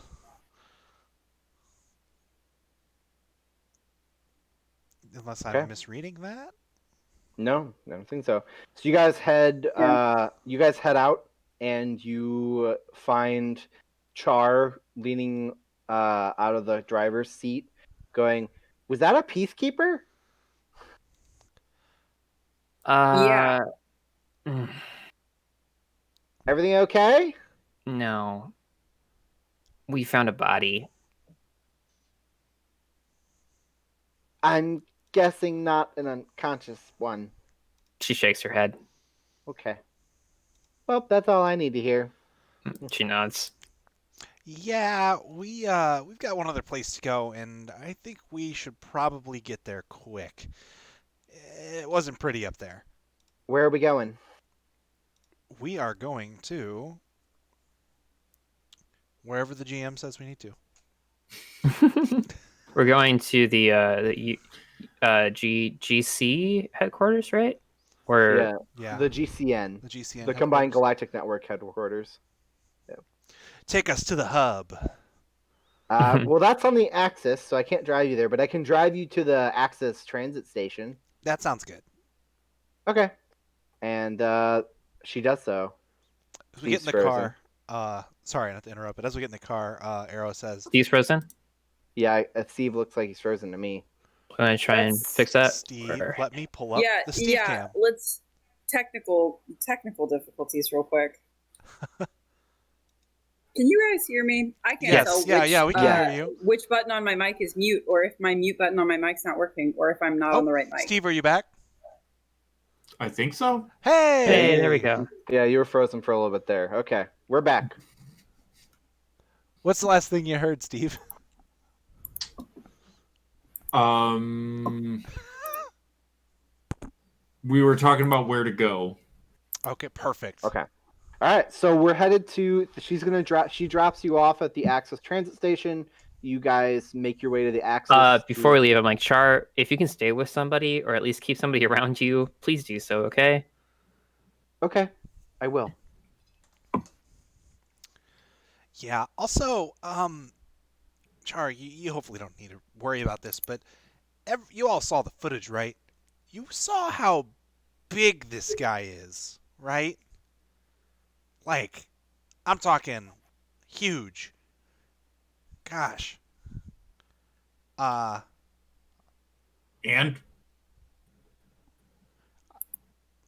Fair point. Looks past the window. Mars is in the back. Like, God. Fair. He ain't that big. True.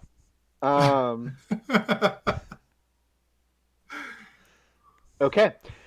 While you guys are on the Axis transit, making your way to the Axis part of the space station, we'll say, Arrow, you get a call from Hazel. Bring. Your comm goes off. This is Arrow. Arrow, it is good to see, or good to hear you're okay. Yeah. You're still okay, right? Like everything's good? Yes, all good here. Security is fully re-engaged. I'm calling because I found something. Oh, okay. And he'll like pull down his phone and like tell everybody to call. It's Hazel. Hey, you mind if I put you on speaker? Perhaps just link me to everybody's devices so that random strangers don't hear this. Yeah, that's a good call, and makes it an open channel, just connected with the five of us. Yep. All right, you're on. What's up? Okay, everyone. I was following the trail, and I think I've located the source of the signal that pierced our immersion network zone. Oh. Yes, it's coming from a satellite in this system on the third planet from the star. Now, what kind of signal is it? Is it bouncing from somewhere else? Almost certainly it's bouncing from somewhere else, but that's as far as they was able to track it. There is some pretty heavy-duty filters out there, and the distance makes it difficult. But I can say for sure that that satellite is how it's getting onto the station. Now, currently, there's no active feed between that satellite and the station, but there has been a number of times. Tell me if some of these dates seem familiar to you, because from what you guys told me, that just might be. 3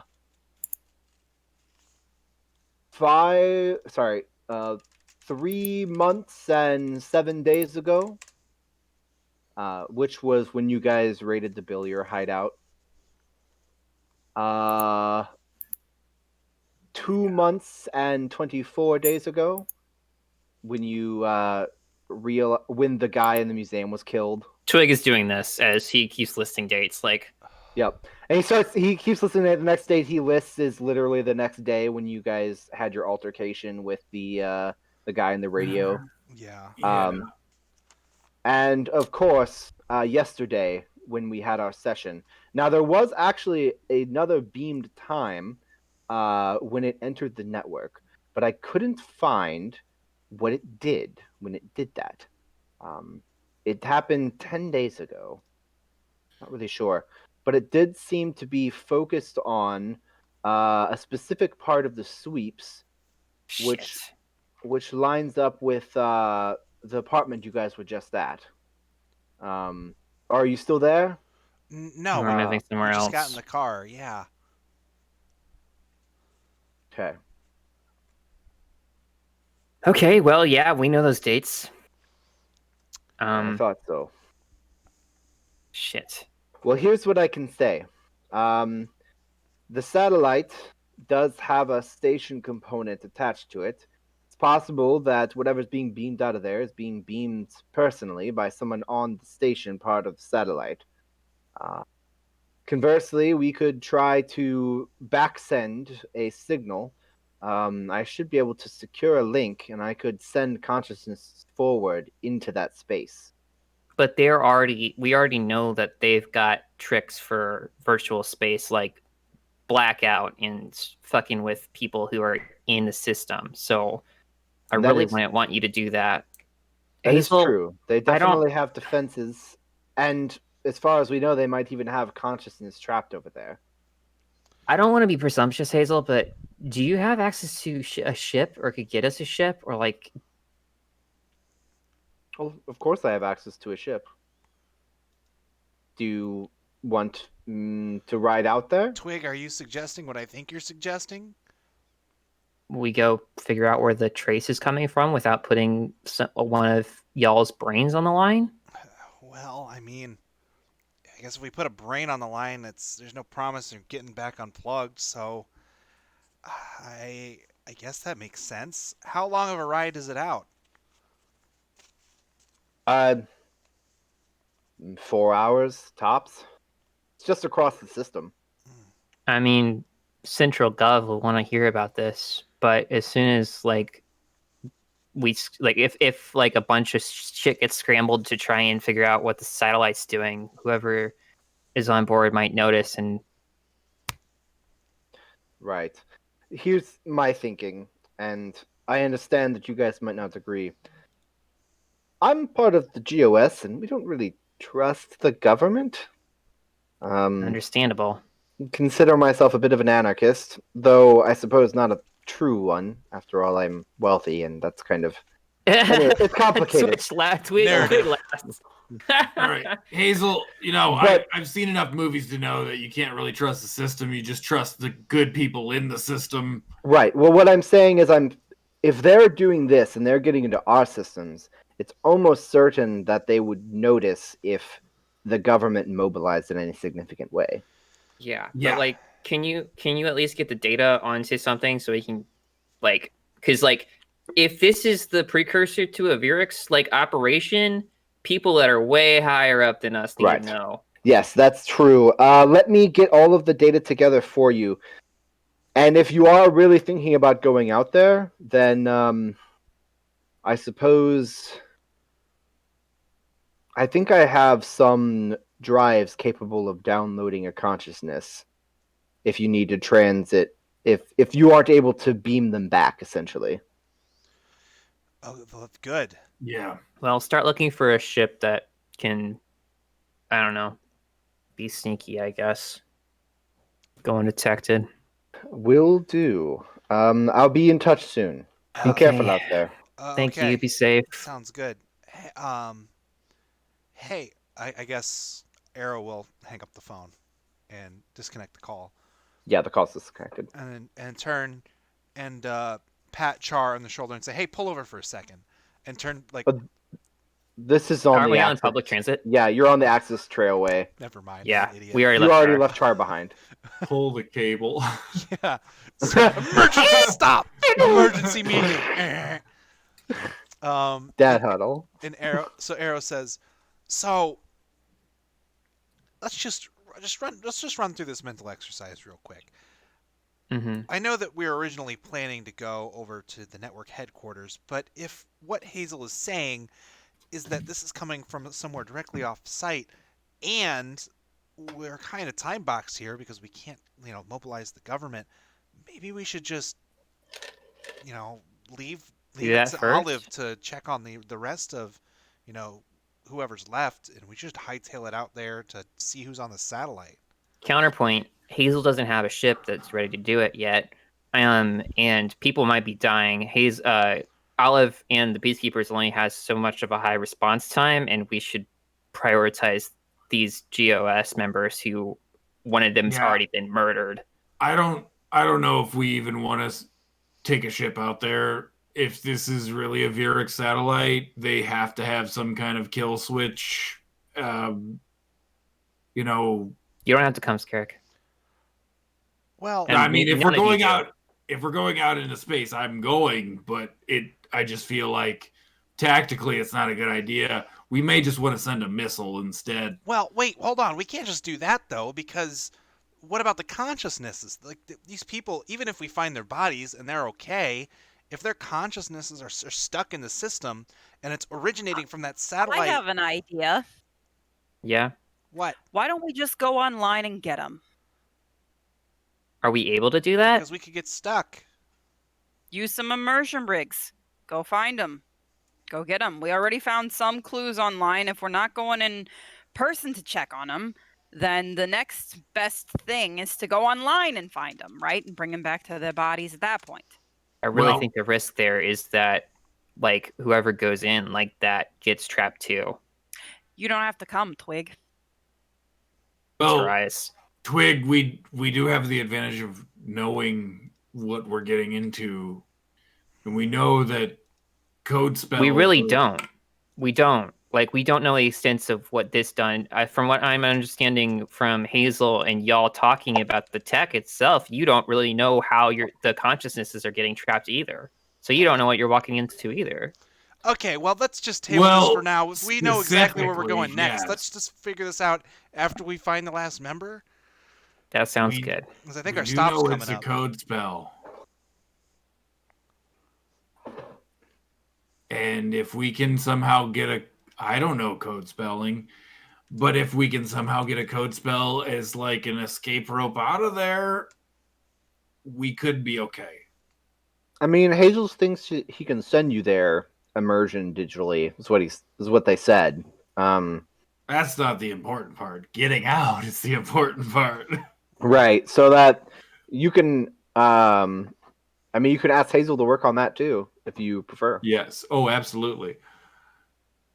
Getting us the fuck out, or strengthening our mental link between our minds, our consciousness, and our bodies.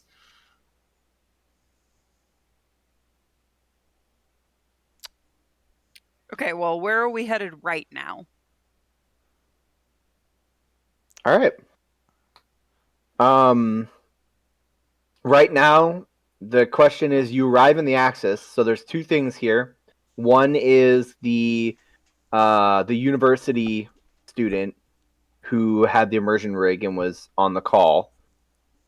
Who was a Kygoran. And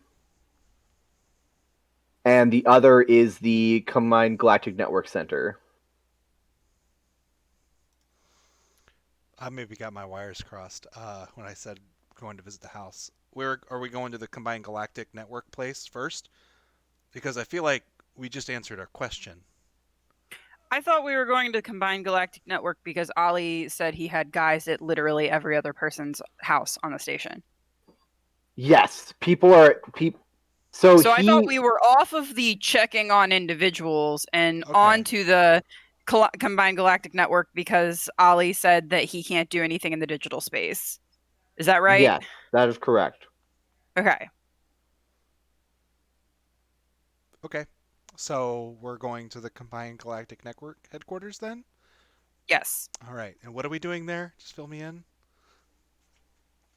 I don't know. Because I don't know why we were going there. I think we were going there to find out where, and we just found out where it's coming from, because we just found out where the signals and servers and stuff likely are, and it's on this satellite. This is what we do then. Arrow pulls his phone back out. It was the where, and also to let them know so that they can start setting up additional filters to their system, I believe, was the other half of what Scarrick wanted to do. Oh, okay, that's right. All right, cool. Well, in that case, that's where we can make that stop and let them know, but we also can just call them and let them know. Like, video calls are a thing, and we have a note from Olive. It's true. I guess what I'm asking is, can we back up a step? Because I think that we're not all on the same page in terms of what we're doing and where we're going, I think we just and the information that we have and what we want to do. Okay. Because I am like all over the place. Okay. All right. You guys, where are you guys at? What are you guys looking at here? So, if I may throw a suggestion out there, it sounds like Olive's already taken care of the list. So list is covered. We can make a call to the headquarters, the GCN, to get for Scarrick the information we're looking for and the filters that Scarrick wants to set up. Hazel will presumably call us during that time, so then we don't need that information from the CGN anymore. And then we can just continue riding the transit to a shuttle bay? We never would have gotten on the transit if we were just going to call the CGN. If we felt there was a reason to go there in person, then sure, we can go there. The only reason to go there in person is to not get caught up in their automated answering systems. That's a hell of a reason to go there in person. So okay. So yeah, in that case, plus Scarrick can just like hard jack right in. I mean, if they let him. Yeah, there's a note with Olive Tasker, so that might help. I think you vastly overestimate how important Olive is. I think I am too. For Cop Olive. It's okay. We just need to do some favors for people higher up, and we'll be okay. It's a little charisma can't cover. Who's like the mayor of Kestia? Well, actually, the station, I think the station mayor, or it might be governor. Let me check here. It's governor. Yeah, it's governor. Yep, is Pamain Dahl in Ix. Okay. They are the current GC sanctioned governor of Kestia. Cool. We just need to figure out some kind of favor we can do for them, and then we're good. We're golden. Yeah. So to real recap, so you're all here. Olive sent out the info to the other peacekeeper wings, the ones that are more populated, because the Axis and the village both have a higher count of active peacekeepers, right? And they are sending people out to those locations. Cool. Olive and his people are at Lightning's place, Apollo's place, and the Dead Paranthes place, respectively, because those were in the sweeps. Okay? Okay. Hazel just contacted you with the information that Hazel just contacted you with.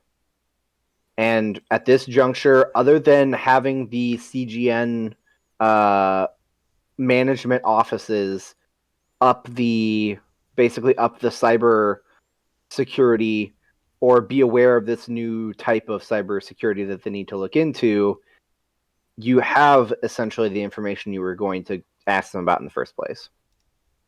Okay. Okay. So at this juncture, So can we arrive? Not to fast forward. Can we just arrive? yeah, Okay. that's where you were about to arrive Cool. there when we had this aside. So All right. Sure, I just wanted to make sure we actually needed to go there so that we weren't just doing transit to a place that we were going to basically skip. sure. Okay, sure.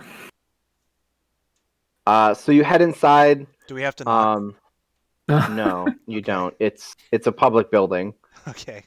You head inside, and there are people there to get their stuff, like their personal modems and stuff, fixed and whatnot.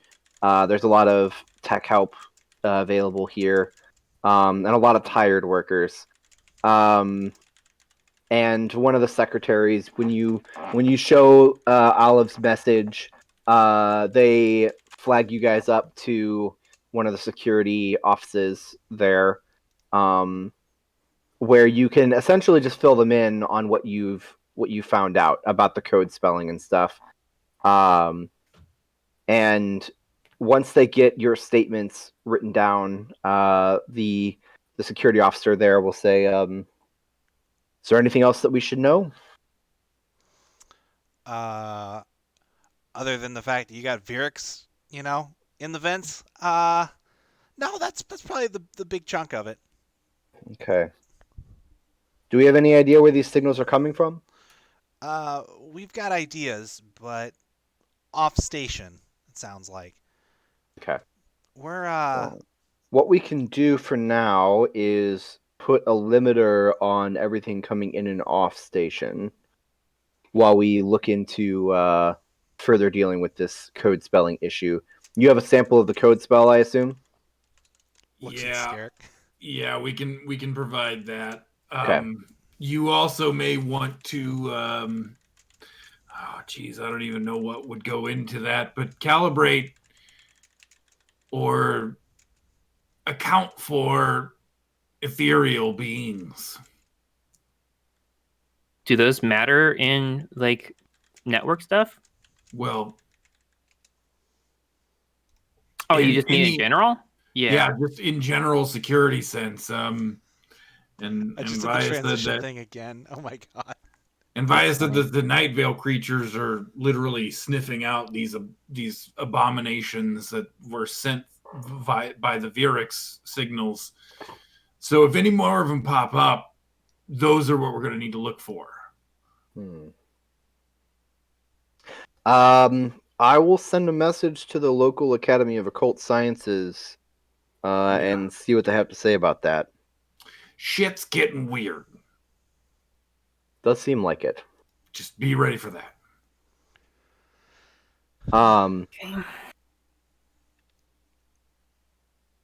Ever. Mm-hmm.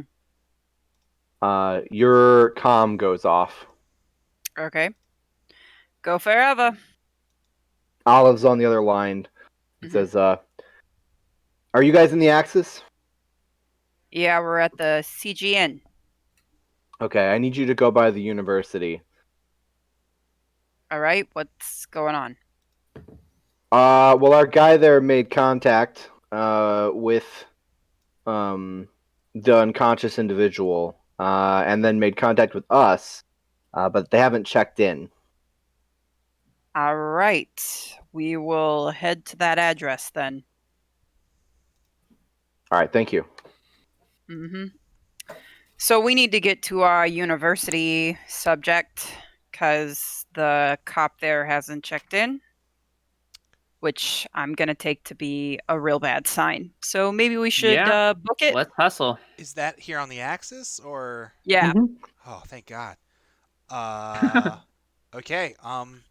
So I just had this really dumb vision in my brain that I know for a fact is not canon, but like because we just took public transit to get here, that we all like get on like bird scooters and like go really like fast. Oh, and Aaron, hard. I was gonna say we hail a cab or whatever, and Ever is literally just like we're practically deputies now, so we'll just build the cops.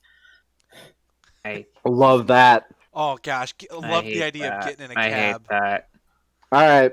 Are they gonna spring for the Uber XL that can hold Mars too?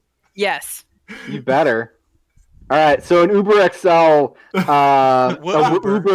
Uber XL lands near you guys, and the back pops up, and the guy leans out and says, "Where am I taking you?" University. To the university. Yeah, and we give him All the right. address. And they start driving at a normal Step pace. on it.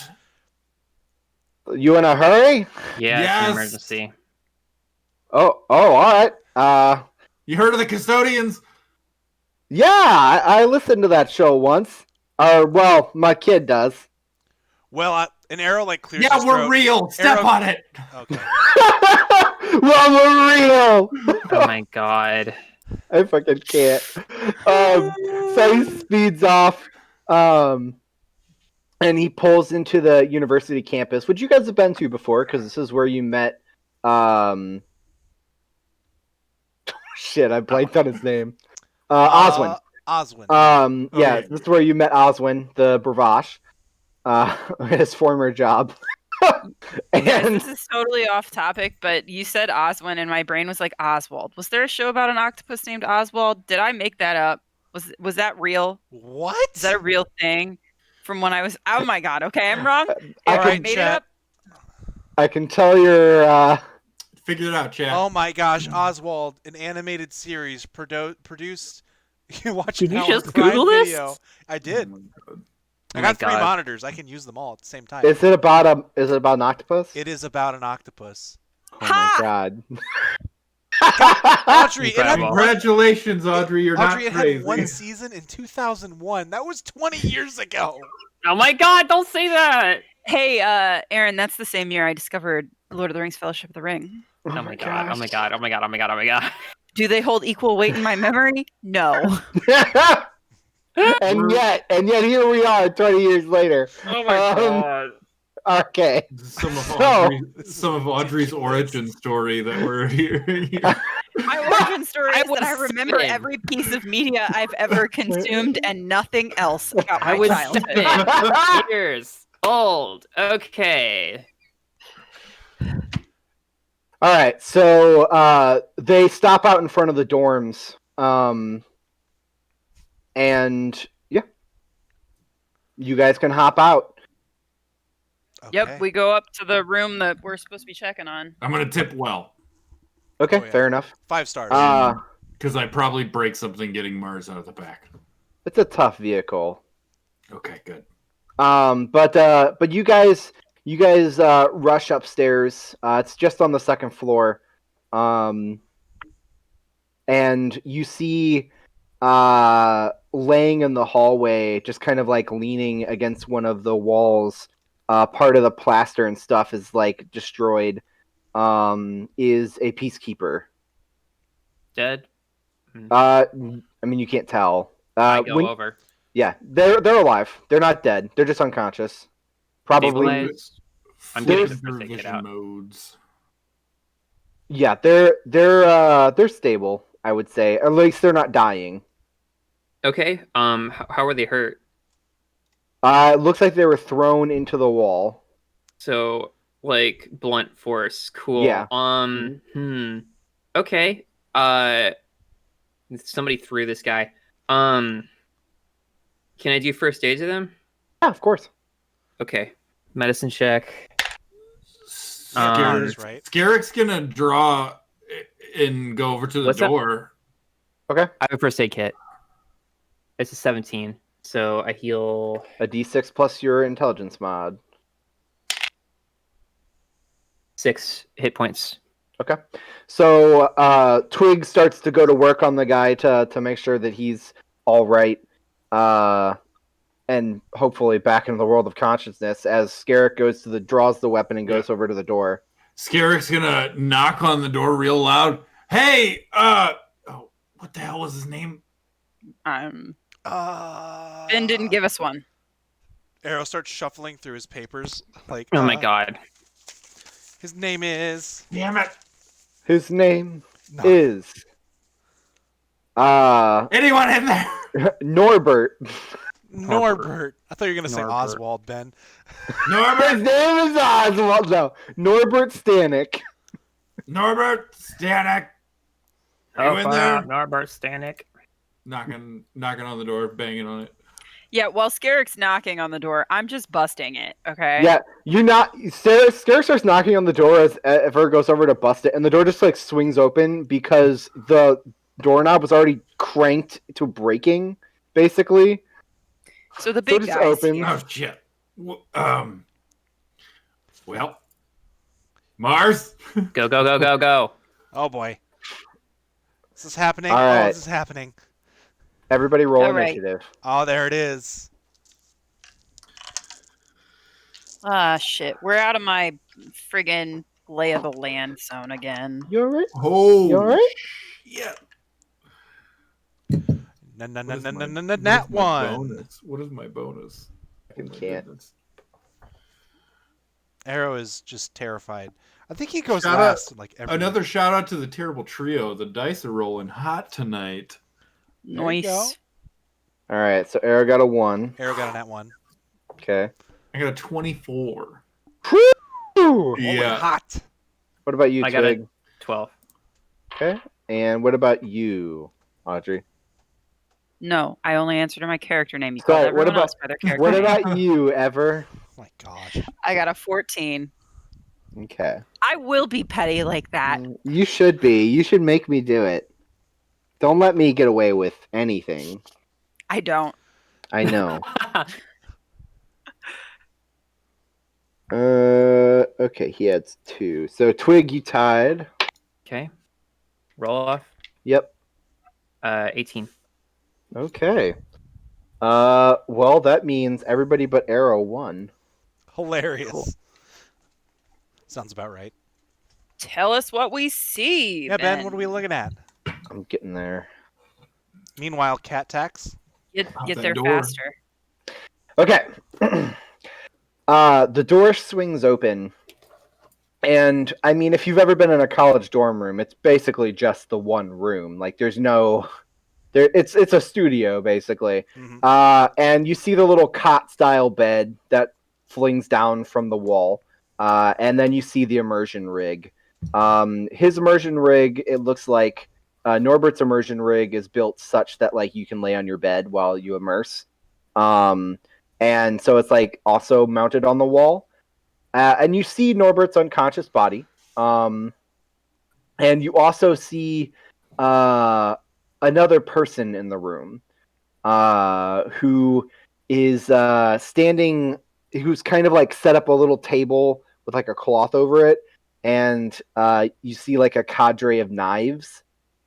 And this individual is about 6.5 feet tall.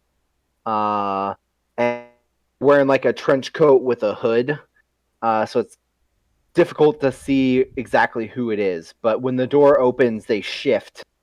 And they reach for something that's out of view until they grab it. And they have this axe. Yeah, and as- yeah. As they click it, this plasma lights out from it. Ben, would you say that is roughly the size of what may have been in the sword rack in their room? Yeah, it is. About Weirdly, the so they size. already had this. It does seem like it. Huh. Huh. I'm just gonna progressively make higher noises. As you Yeah. should. About that. And I'm pretty sure. they turn to face the door, and you see a bloodshot-eyed, haggard, tired face. Ben, as you do Oh, this, I'm going to pull up a graphics screen that I forgot to load, and I'm going to let you continue to describe as I rapidly load the image you're talking about into the feed. That's fine. He I hasn't. reminded you even. He hasn't even pulled off his cloak. Hasn't even fallen off. His trench coat hasn't fallen off yet. But as he turns and you see this crazed look, and he grins at you, and there's still blood on his teeth. There it is. I'm coming. All right. I'm working on it. It's almost there. Boom. Oh my gosh, there it is. Boom. There it is. A Veerux butcher. Nasty. Boom. There it Veerux is. butcher. Oh, it's nasty. Oh, I'm so happy. Huzzah. It's going to like pop up. There it is. Anyway, huzzah. Scarrick. It's so scary. Scarrick, you and Mars are up. What you doing? Well, I am going to like Terry Crews in Brooklyn Nine-Nine, just scream "Ah!" and start shooting at it. Okay, make your attack roll. Oof. That's bad. That's only an 8. That does not hit. If you weren't aware. Okay, no. And so, me in the doorway, firing wildly at it and missing. Mars very quickly comes up, shoves Scarrick out of the way, like down to the ground. Okay. And blocks the doorway, ready to fight. Okay, so Scarrick's basically like taking up the doorway. Yeah. Got it. Okay. So there's a little bit of space between his legs under him if anyone else wanted to shoot duck through in or or shoot duck through. in. Okay. Yeah. Okay. But he's like trying to block it to keep this guy from coming out. Okay. Ever. Okay, so I am going between the legs of the robot to get up in this dude's face. I'm going to bonus action targeting Mark. Then I have a question about extra attack. Are all the attacks made with the same weapon? I feel like the answer to that is yes. No? I can... Absolutely not. Hell yeah. Okay. Yeah, that's why your level 3 ability is built in for extra attack. It isn't, because I have to have used the weapon on a previous turn differently. Oh, that's fair. So it doesn't matter. Never mind. I asked the question and it's redundant. Anyway, I'm getting up there with my plasma... No. You know what? I'm getting up there with my heavy pistol. Okay. I've bonus action targeting Mark, which is what, a D8? D6. D6, thank you. And I have 2 attacks. And it's also +1 to hit. Oh, okay. Yeah. I don't have disadvantage because of my firearms expert feat. So you are getting into melee range right with him in to his shoot face, him. yeah. Okay, that gotcha. is the plan. Okay. So let's see. The first, pretty good. The first attack is a 25 and the second one's a 23. Both hit. Okay. Do you need this damage broken up for any reason? I do not. Okay. But I do want you to make me 2 checks, 2 investigation checks. Holy shit, I rolled almost max. Nice. So 27 across the 2 hits. Oh, okay. I thought there was 1 hit for a second. I was like, no. What? I rolled 2 10s, so that was pretty good. Okay. So 27. Across the 2 hits, and then you said 2 investigation checks? Yes. Okay. 1 for each shot. Sure. So the first one's a 24. Mm-hmm. And the second one's a 14. Okay. So as you run up into melee and shoot, your gun going off loud in the small dorm room, the guy like reels back. The bullets definitely hit him. There's blood. He's hurt. And for a moment, you see that like parts of his visage don't match up with the body's movements. Like it's an illusion of some kind. Yeah, like it's an illusion of some kind. Okay. Good to know. So then I call out. He's all magicked up or something.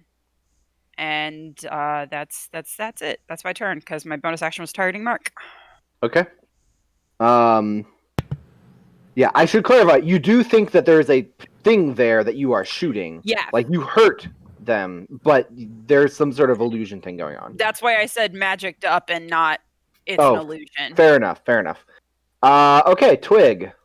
You're in the hallway. So did I finish the first aid check? Yes, that happened before combat started. Okay, she whips her pistol out and she shouts, "Barriers!" She's gonna bonus action activate her barrier. And then snap. Yeah, she has a pistol out. It's holster the hidden. So I'm gonna fire past Mars at the guy. Okay, go for it. So it's advantage on first attack. All right, 17 plus 6 is 23. And I'm going to use a first level smite. I assume that hits. Mm-hmm. Okay. First level smite is... I always forget how much I get. It's 2d8. All right. 4, 5, so 9, 7, so 16, 17, 18, 19. Okay. Hell yeah. That's some 5, good damage, 6, y'all. 7, 8 of it was plasma, and the rest was radiant. Hell yeah. Nice. That's one all my attack? spells because we haven't rested since. Yeah. Yeah. Yep. Yeah. Getty, So, I'm doing the same thing over Getty- here. Like mental math. What can I afford to cast? Yeah, Yes. you do have a second attack though. I can attack again, but it won't be with advantage, I don't think. No, and you won't be able to smite on it, but you could still make the attack and still do something if you hit him. 9 plus 6 is not going to hit, I don't think. It's 15? 15? It might. 15 hits him. cool. Well, D8 of damage is going to be 7, 8, 9, 10 damage. 10 damage with your dex modifier. Okay. She's just on a knee in front of the peacekeeper, firing, putting bullets in this guy. Hell yeah, Lots hell of yeah. bolts, I guess. Oh boy. All right. It's a plasma pistol, Getty. It is a plasma pistol because she doesn't carry ballistics in a space station. I only Smart. carry ballistics. Yeah, This somehow you're a fucking Not idiot. smart. Every I time. didn't intend it to be that way, okay? Goodness. No did. concern for collateral in the slightest. When you carry grenades, ... All right. He cries out in like a battle rage call, and it kind of shakes the room. And he throws back his trench coat, and you can see that he's really only wearing like a pair of like pajama pants. But his skin has been like self-scarred into those Veerux crosshatch patterns. And he's going to go ahead. Everybody make a wisdom save as he cries out like that. This magical energy pulses out through the room. Nasty. Ooh. Wisdom save. Okay. Let's see. Of Huh. course, I roll Do super I have to high. do one? Do I have to do one for Mars as well? That's a good question. Yes. Okay. Yes. Oh boy. Okay.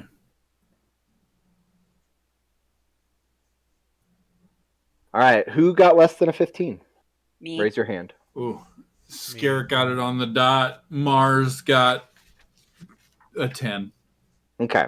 So, Arrow, Mars, and Ever, the three of you feel as the maddening divinity washes over you. You are currently vulnerable to damage and have disadvantage on all saving throws for the next minute while you're cursed.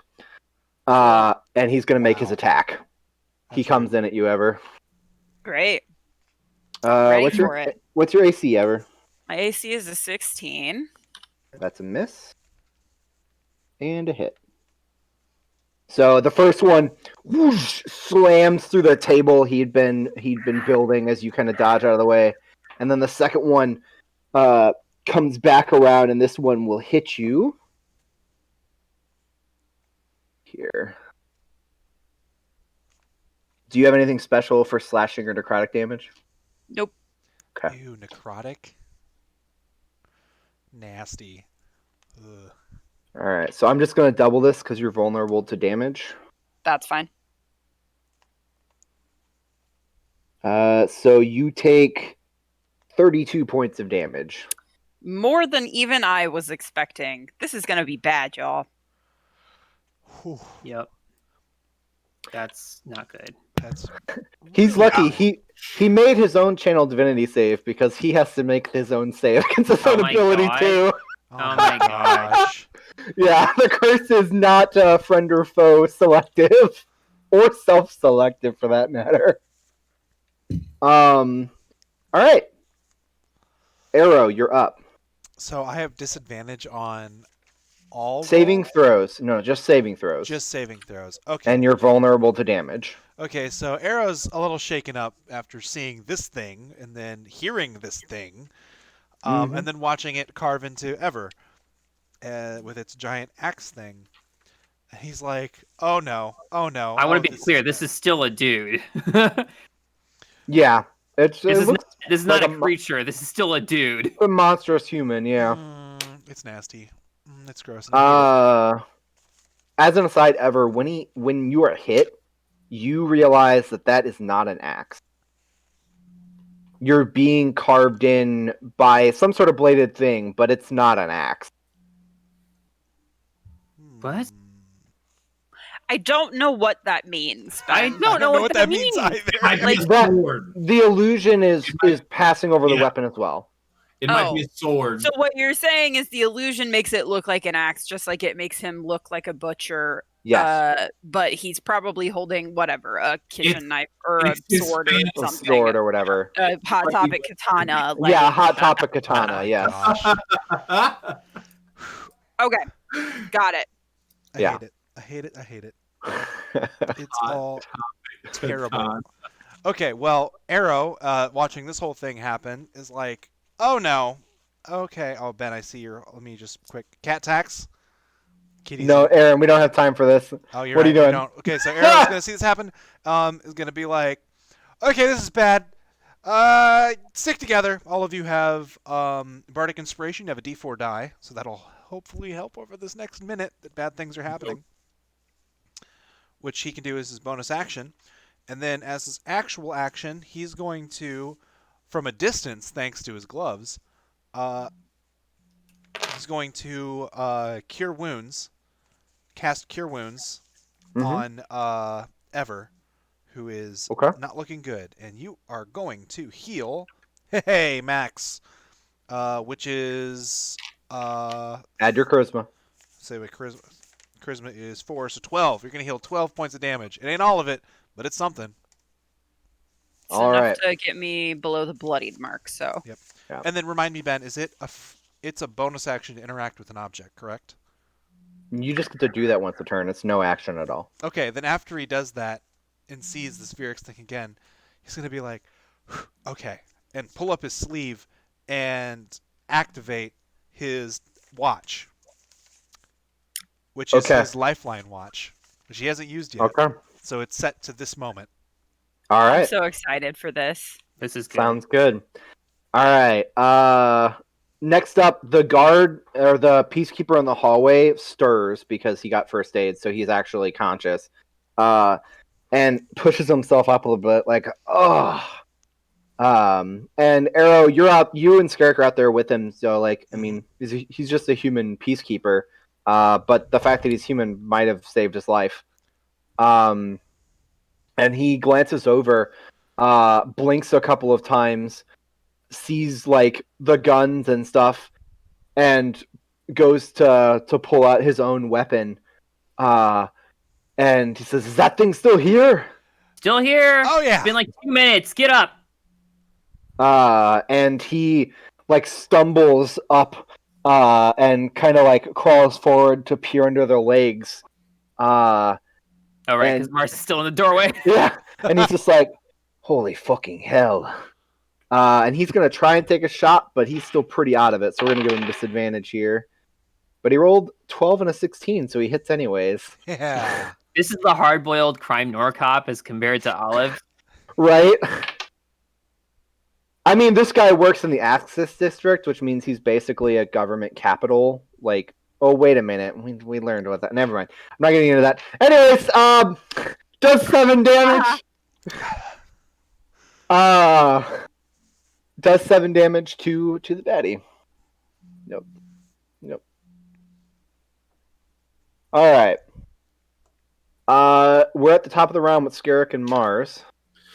So Mars, having taken position in the doorway, shoulder panel opens up, revealing a couple of cannons that fire magic missiles out into the guy. So level 1, 3 magic missiles. Let's see what we got.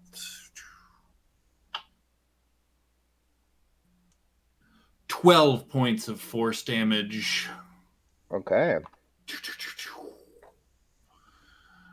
And Skerrick on the ground is like recoiling from being shoved over by Mars. Oh, a little too aggressive with Mama Bear protocol. He gets up to his feet and leans in the doorway and takes a shot at the guy. Using probably going to have to use the D4 from Arrow. That's why it's there. That's right. I'll just go ahead and do it. Oh, no.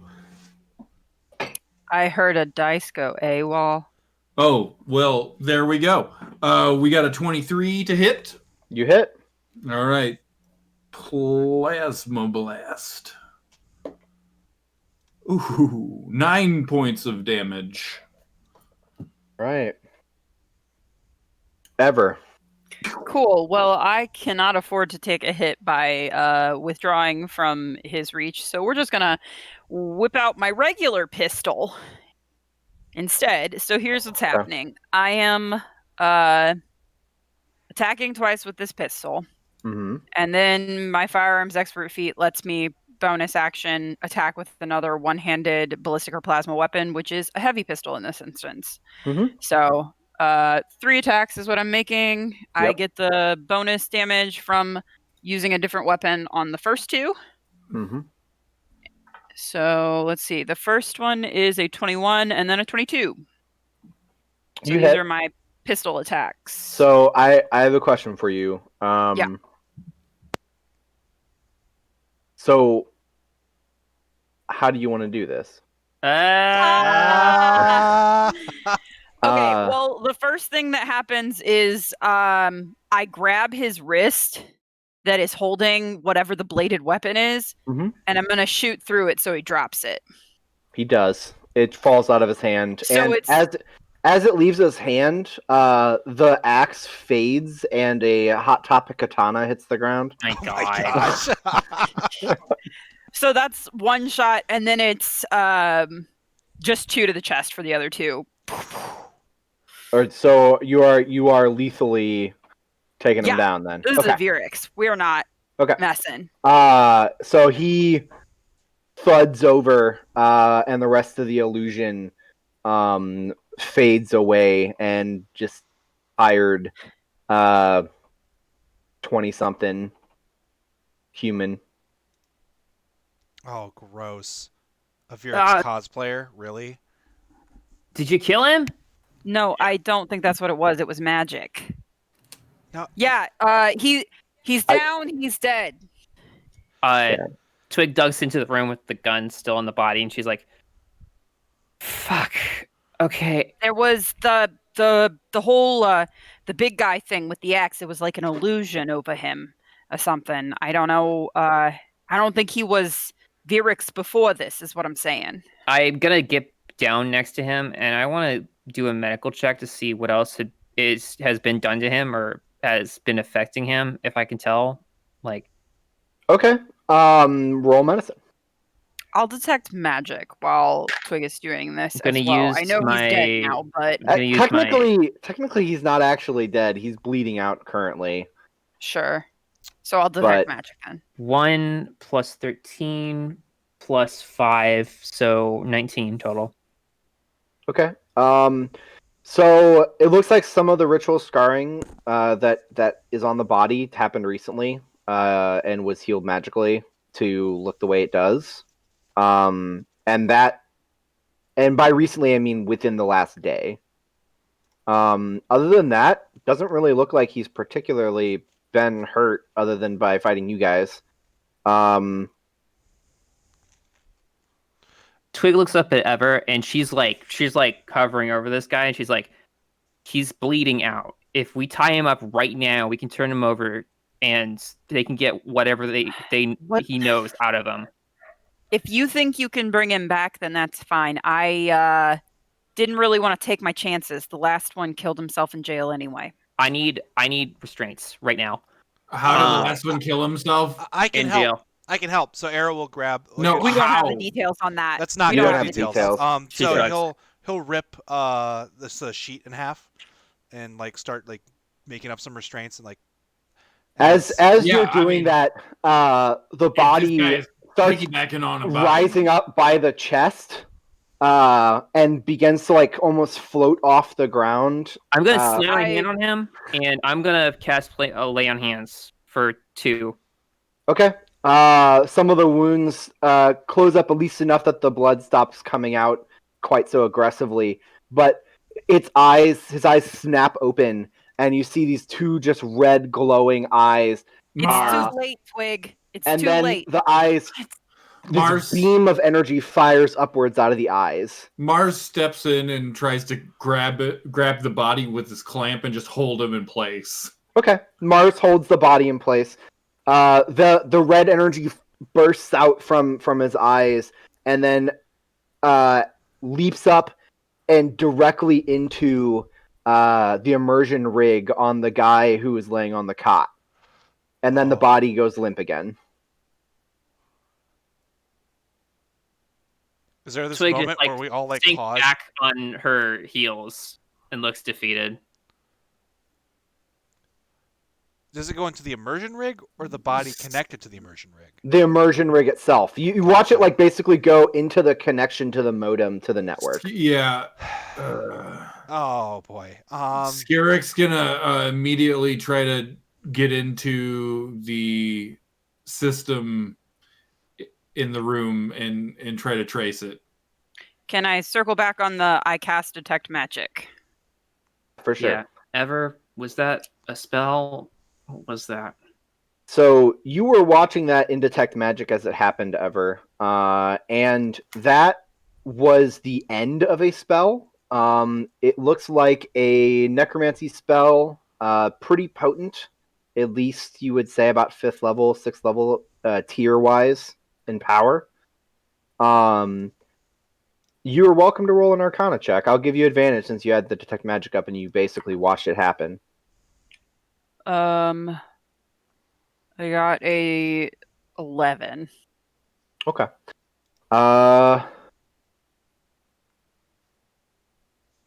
You know that there's a spell that exists that is generally considered pretty shady and illegal called Magic Jar. Okay. Which lets you essentially possess other people's bodies. Gross. And this seems to be some kind of take on that. You don't think it's exactly the spell, but it's something like that. Okay, in terms of the body as it is now, am I seeing the same stuff magically that we saw with lightning? Like, do I have reason to think that this is some sort of empty shell again? Yeah, the body's basically just comatose and empty. All right. That was... Something was possessing the body. That was the possession? It was like I thought I could stop it. It looked something like that, and I mean, it's gone now. This is just a body. There's no one in there. It's just like lightning. Oh shit! We're gonna need to take him back to his immersion rig and plug him in if we're gonna hope to get his consciousness back in his body. We're gonna have to take him to a hospital first. Well, he's that's stable true. now. Did we I did stabilize shoot him. And I'm not the only one that shot him. Okay. Look, Scarrick, there's no... What? Look, the peacekeeper's just like, that was definitely, Yeah. So let me call the emergency services. What's your name, bud? Keep asking people's names. Steve's doing it on purpose now. This is Steve's favorite thing to do to me. Scarrick is just polite. My name is Rink. Rink. Okay, so ask for Ollie. Why would I call Ollie? He's not a hospital. No. I mean, when you call this in, to the peacekeepers, ask for Ollie. I am a peacekeeper. Yeah, I know. As in when you call it into HQ. She waves at Scarrick. It's fine.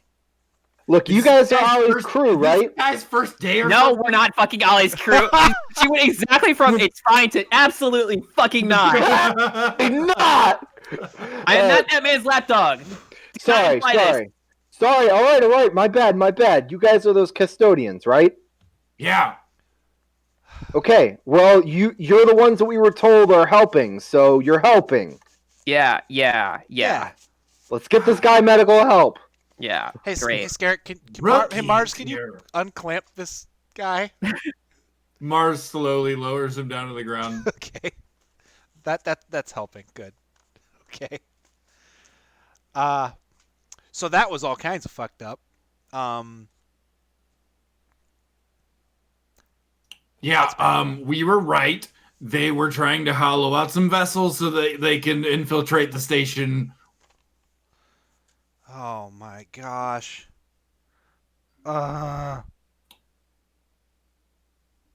Arrow? I may be biased, but I'm really not keen on plugging in to go after these guys. Twig nods. As long as we go in prepared, we have a fighting chance. This is why I don't jack in. Like, y'all, like, there is more shit that can affect your fucking brain. Hey, Hazel, how's that ship coming along? You get back a text saying, I own a spaceship, so that's already taken care of. We're gonna need better than just a spaceship. I know. I'm looking for something with stealth capabilities. In other news, I just got the weirdest surge of activity. Where? Something left the station for that satellite. What? Just now? Twig, I think Just now, yeah. I think I know where it went. Yeah, we just saw this snatcher or whatever the hell you want to call it. Leave the body. This Veerux snatcher just leave the body and go back into the net. Hazel, you familiar with like a magic jar? Ooh, those spells are very illegal. Well, I'm pretty sure that we're dealing with an even more illegal variant. But it makes sense. So the way magic jar works classically in magical theory is you remove your soul from your body, your soul and mind. You put it in a object, and then when someone touches that object or comes near it, you can pull them into the object and then take their body. So and your body is just inert? It's inert somewhere, so you want to leave it somewhere safe. Like a remote satellite. Like a remote satellite. And the way that this seems to work is it's similar, except that instead of taking one person who is nearby, they set up the magic jar as the chat room. So, like a net space as the jar.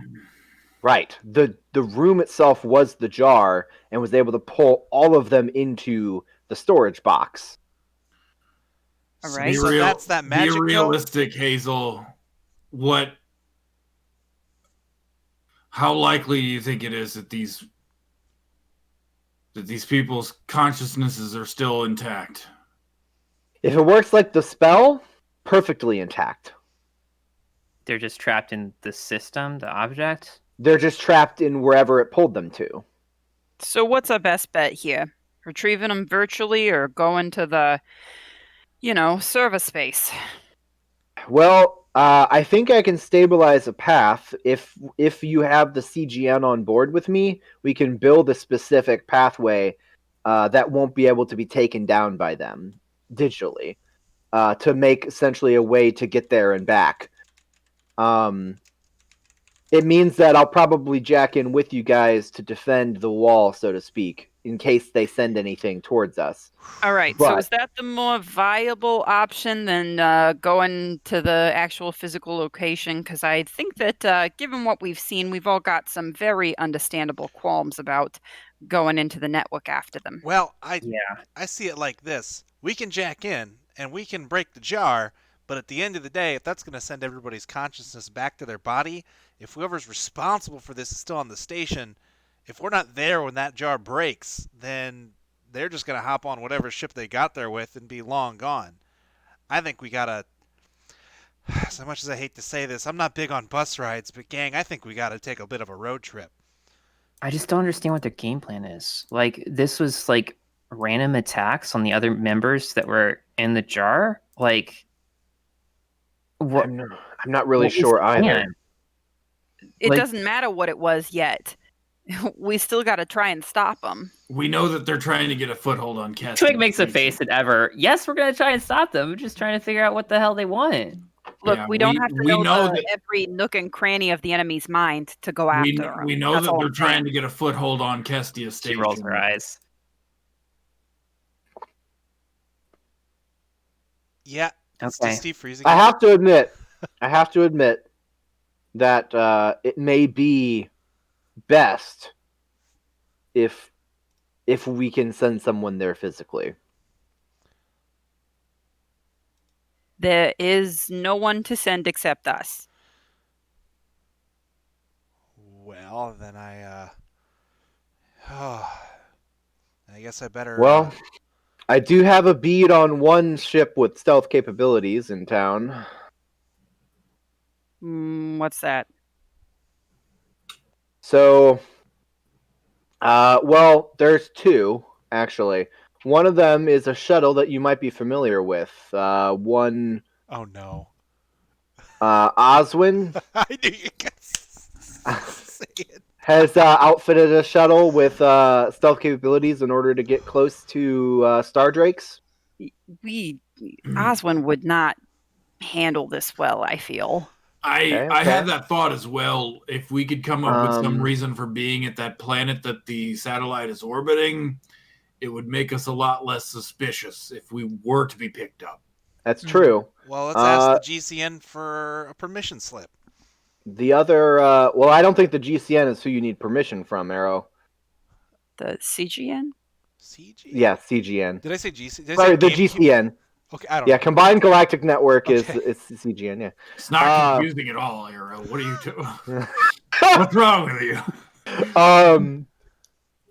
The GBA? The Game Boy Advance? No, the PBS? No, but the NFL. The other ship is one that's only here for another 2 hours, it looks like. Belongs to someone named Ash. They're an outsider. Ash? What? Ash. Do we know anything else about them? Yeah, what are they? They're registered as if they came in from the frontier. Okay.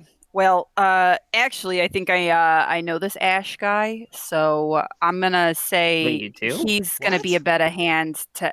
I have a job. I have a day job. I have contacts from that day job. All right.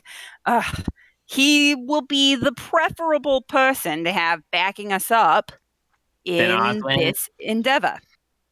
What? Then Oswin? Yeah. That's fair. Yeah. Well, besides, Oswin's a civilian and Ash is Wildstar. So does Ash have the financial backing that Oswin would have?